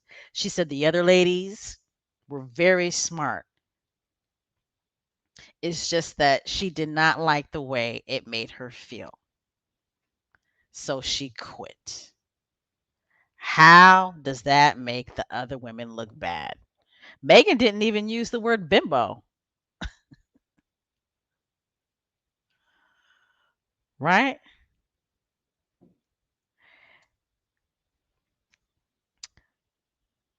What is that, Amy girl? Thank you so much for the donation. We appreciate it so much. Thank you, thank you, thank you. And she says, or he says, it bothers CJ because it was one thing she and Megan had in common and she valued it. My God, you nailed it. You nailed it. My God, you nailed it. You're absolutely right. You're absolutely right.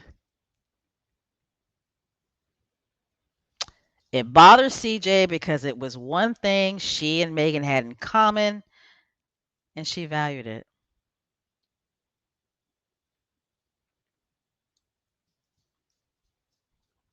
Like I was saying, it's very possible for two people to be in the same work environment and have a totally different experience.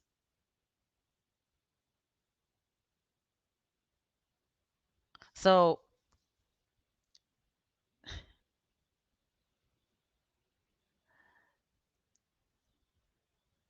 jump off's reaction to what Megan said, it's really more about her than it is about Megan. She personalized it, she took it personally, and she knows it. And that's why people in the shade room and people all across different social media platforms are telling her in so many words that she's wrong. You wrong. You wrong, sis. You wrong. If you felt the need to tell your experience, then tell your experience. Just say, you know what? It's unfortunate that Megan felt that way. I didn't feel that way, but I understand where she's coming from. And just leave it at that, or just don't say anything at all. Really, it's more so just don't say anything at all because nobody asked her. Literally, nobody asked her.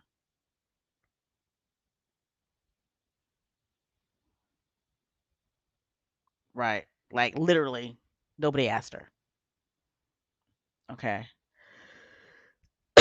Excuse me. She didn't, Miss Lydia. She did not need to say anything at all. Nothing. Nothing.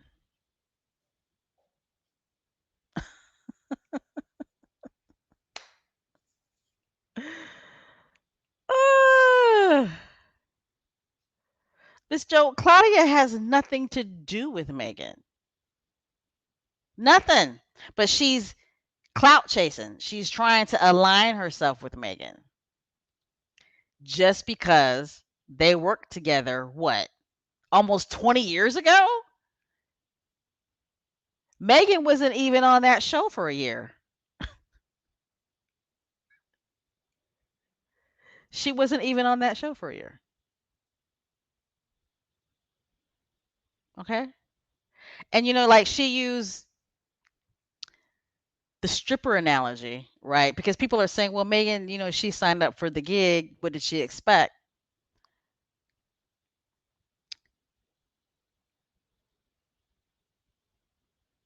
I've heard strippers say, when I was in college, I needed the extra cash, so I began stripping, right?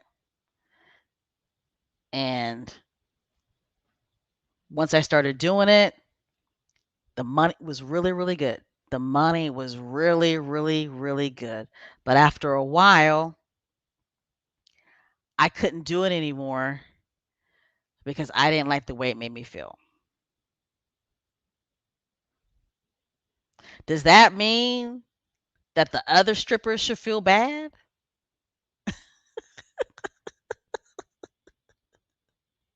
Like, really? That makes no sense. Video vixens.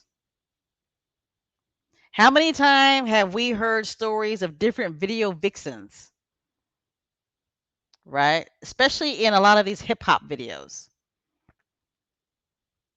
And Lord knows they are objectified to the 150th power, right? Who said, you know, I was doing these videos, dancing in these videos and shaking my ass and wearing these tight clothes and partying with these different hip hop rappers, and the money was good, but after a while, I didn't like the way it made me feel. I felt objectified. I knew what I was getting into, but at the end of the day, I got out because I couldn't deal with it anymore. I didn't like the way it made me feel. It was all about my ass and my tits, and I got out. That doesn't mean that all the other video vixens felt bad, right? So anyway, that's my spiel on the whole thing. That is my spiel. But I'm going to bring up another example. Sorry, guys. I'm going to bring up another example. There was a female hip hop rapper, right? And she was really, really, really good. Lyrical. She was a lyrical murderer, right? Can murder lyrics. I mean, just, raw in your face. We all know that in the world of hip hop, when it comes to female rappers, right? You got to be hot. You got to be sexy in order to make it, right? It's not about you just being a really good lyricist and a really good rapper. You got to have the whole package. You got to be a good rapper.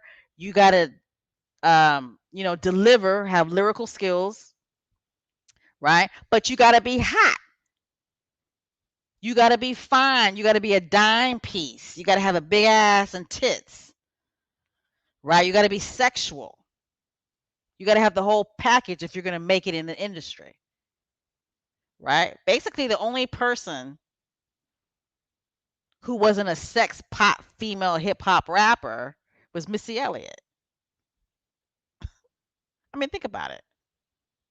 During the 90s, during the 80s and maybe the early 90s, it wasn't like that at all. You had the Queen Latifahs, you had the MC Lights, you had a few other female hip hop rappers who it was all about their lyrical skills, right? It was all about their delivery, right? And they were pretty successful, right? But then it started to change in the late 80s, 90s, right? If you were a female hip hop rapper, if you wanted to make it in the game, you had to be hot, you had to be sexy, right? Especially when the Little Kims came out. Okay. But here's my point. This is my point.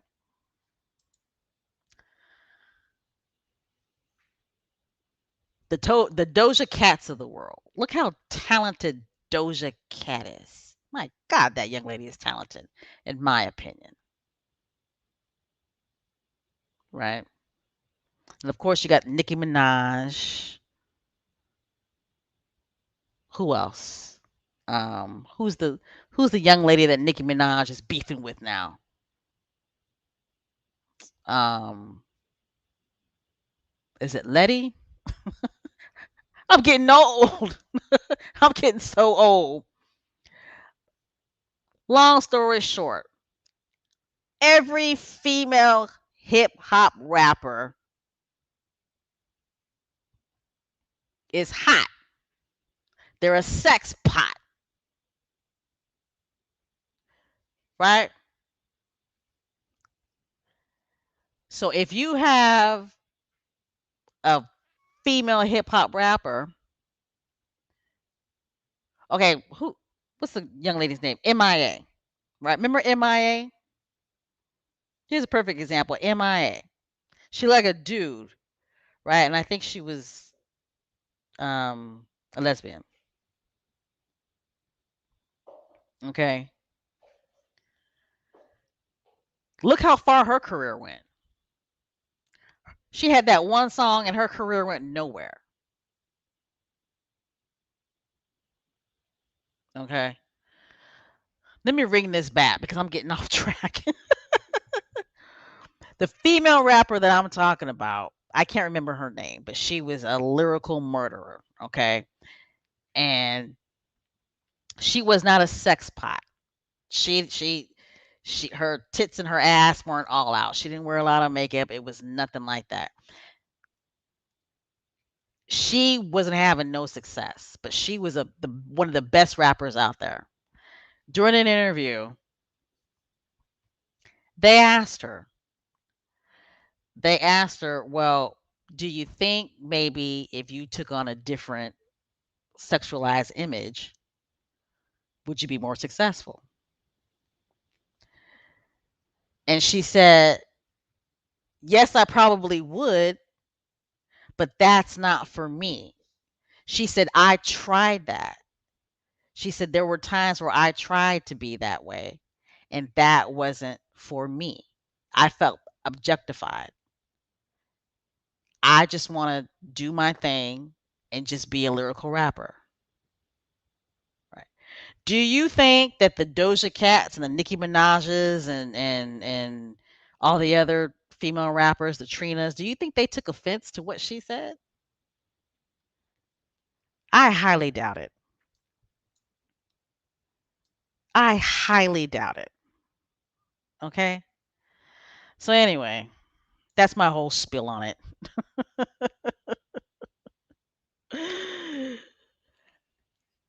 Mr. Excuse me, I got this cough. Mr. Alan Vernon, thank you so much. Thank you, thank you, thank you. Thank you for the donation. No, you didn't come in at the wrong time because I'm just up here yapping. Woo-hoo! It's getting late. Oh my gosh, you guys are so sweet. Still be up with me because I'm just going on and on and on. Let's see. Oh, Miss Alice, thank you so much for the donation. Thank you, thank you, thank you. And you say they all need to listen to Archetype before criticizing. I didn't like Whoopi's tone. Yeah, Whoopi seemed like she was angry to me, right? She seemed like she was angry. You know, I really honestly did not know where she was coming from. But anyway, thank you so much, Miss Alice, for the donation. Thank you, thank you, thank you. Thank you to everybody who has donated tonight. We appreciate it. We really, really, really do. All right. All right. So look at this beautiful picture here. Meghan, she spoke at the Spotify event, I should say. And it was awesome to see this picture. I mean, Meghan looked So beautiful, and she is with, I believe you say her the way you say her name is Mandana. I'm probably not even saying her name right. Let me see. How do you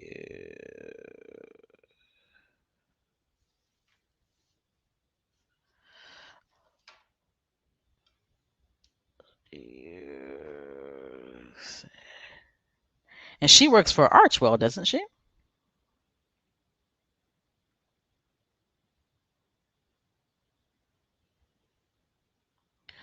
Let's see.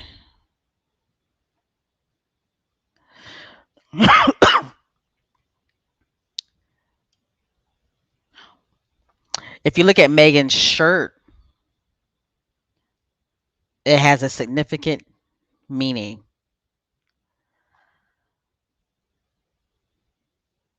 and it's in Farsi,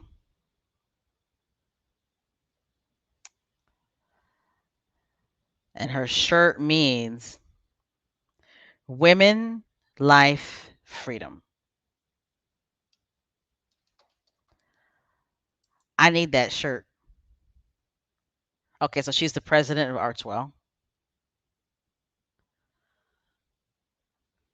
I want to make sure I'm saying her name right.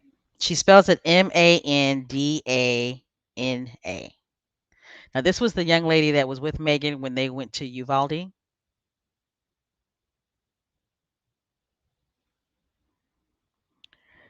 So this occasion right here, Megan, she spoke at Spotify's all-female run employee resource group,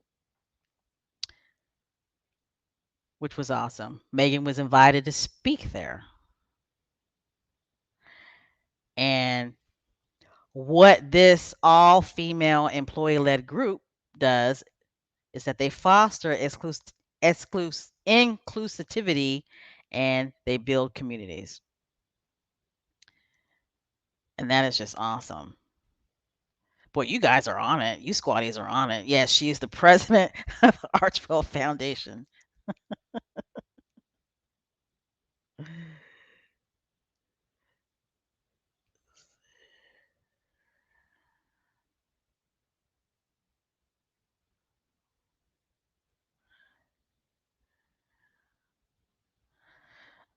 Okay, so she's Arabic. She's pretty. Her and Megan almost look like sisters.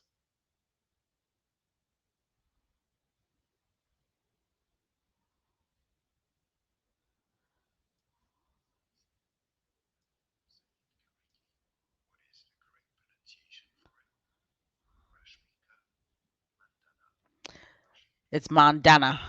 Mandana. That's how you say her name. Pretty women. All three women are pretty, but it's not so much about their looks, right? It's about the important work that they are doing. Okay. So, Megan and Mandana are, they're speaking about what's going on in Iran right now. My God. Those women in Iran, they are still protesting. They are still putting their lives on the line for freedom. And you're talking about very young women, teenagers out in the streets. They're cutting their hair. I mean, they're protesting because they want freedom. And that's a very serious situation going on over there in Iran. There's been protests before. I think the United States is really lagging when it comes to supporting women and supporting the protests that go on in Iran. Because this has happened numerous times over the past few years. There were different protests that happened when Obama was in office and they didn't do anything. And it was the same situation. There was a young lady that was killed right in front of our eyes. I mean, that she died in the streets and it was all filmed. Like she died slowly in the streets and it was all filmed and it was put on national TV and protests broke out when Obama was in office and there was really nothing done about that. So it's awesome to see that Meghan spoke at this event. It's awesome to see that Meghan talked about the uprising that's happening in Iran. And I'm pretty sure that we're going to see Archwell Foundation doing more financially to support um, the women in Iran, you know, especially with Mandana being president of Archwell Foundation. You know, Megan definitely surrounds herself with inclusivity, people who come from all different walks of life, right? To have somebody working with you that is from the Persian community is great.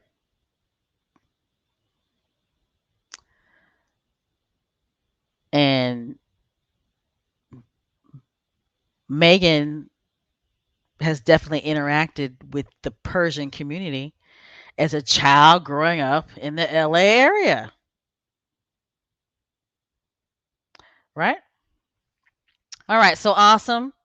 Um, this is a beautiful pic. Like I said, Megan's shirt, it's in Farsi, and we all know the meaning of that shirt, which is women, life, freedom. Don't those two look like sisters? They are. They look just like sisters. Three beautiful, intelligent women. I didn't get the name of the other young lady in the picture. She works at Archwell Foundation too? I know they're both Iranian. I know they're both from the Persian community. But beautiful. They look like sisters. All three of them look like sisters. They all look like they're related to each other, right?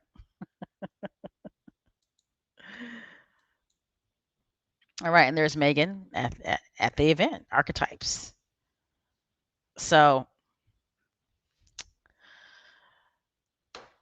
I'm gonna go ahead and wrap this up because I know you guys are getting tired and it is late.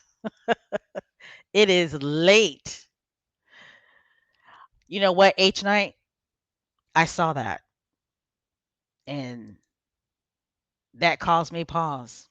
I saw that picture. H night is saying that they showed three young kids that took off their hijabis. I mean, I saw that. And weren't they walking down the street? They were walking down the street, right? And weren't they twirling them in the air? And those young women, those young girls, they look like they were no more than maybe 12 or 13 years old, maybe possibly 14. I mean, those women are fighting for their lives. I just feel like we as a country, and I'm talking about the United States, I don't think we're doing enough to help. Ugh. Anyway,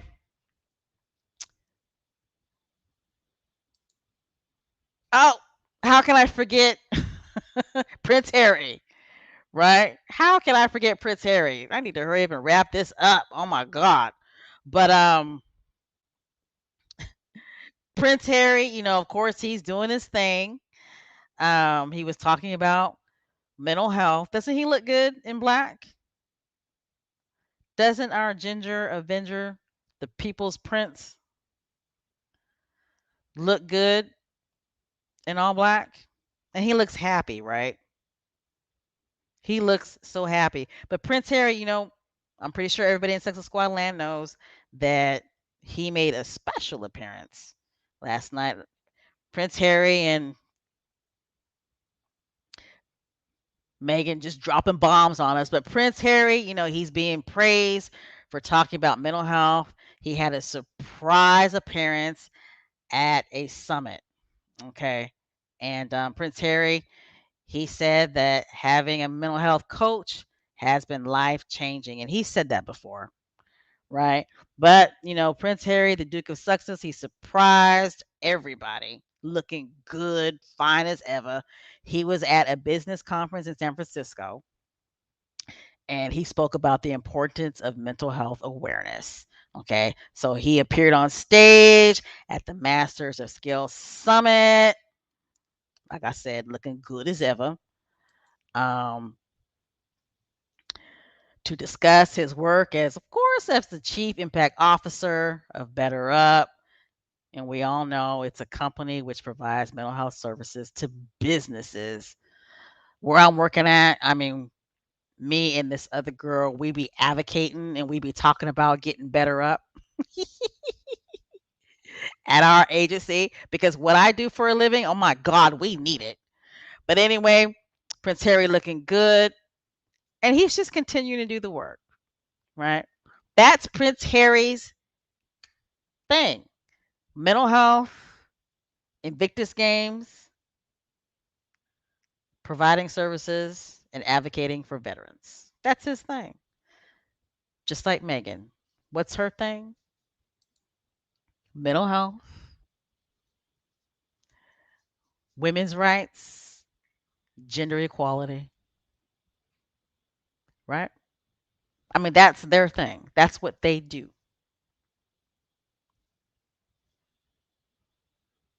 It's that simple. It's not that complicated.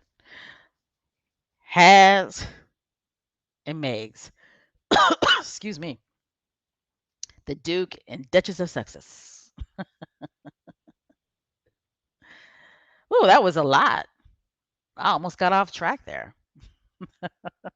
All right, guys, it's time to go ahead and end this podcast. And what I loved about tonight's podcast is the fact that we had so much positivity to talk about, didn't we? We had so much positivity to talk about. Harry and Meghan continue to do their thing. That's what they're doing. They're they're not missing a beat. They're keeping the noise out and they're doing their thing. Archetypes is a success. It's a success. It is what it is with that. Looking forward to the new podcast Tuesday. I believe that's going to be who? Is it Issa Rae? Do we know yet? I don't even think we know who's going to be the next guest on the next podcast. Yeah, I don't think we know, right? But anyway, whoever it's going to be, it's going to be an awesome podcast. It's going to be awesome. The episode is going to be awesome.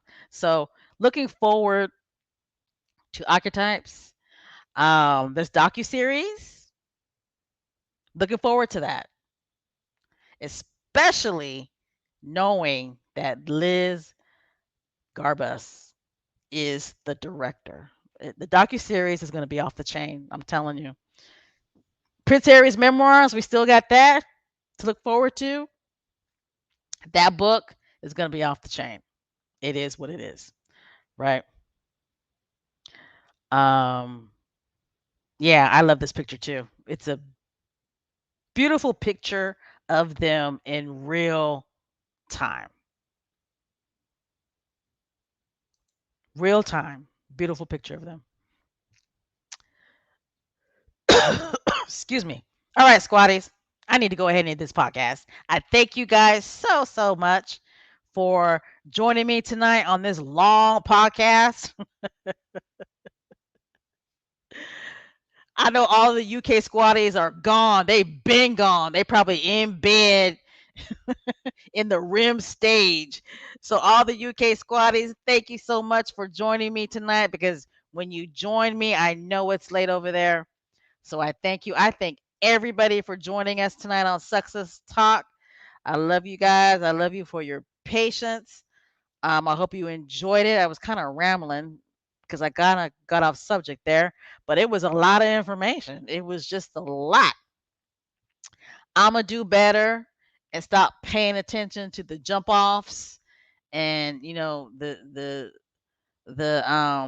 help, because Monique warned us about 3 years ago when it came to Whoopi. Monique told us that she's always been the help, so we need to treat her accordingly. Um, and that's about it. That's all I got. Thank you guys. Thank you for being with me tonight. If you are not a subscriber, I need you to go ahead and hit the subscribe button, please. And if you don't want to follow us on YouTube, you can follow us on Spotify. You can follow us on Apple Podcasts. You can follow us on our Twitter page because we're back. You can follow us on Instagram. We actually have a Facebook page as well, but you know what? I don't even be paying attention to that Facebook page. I need to do better. All right, squatties. Are you guys ready? Are you ready to do our rebel yell?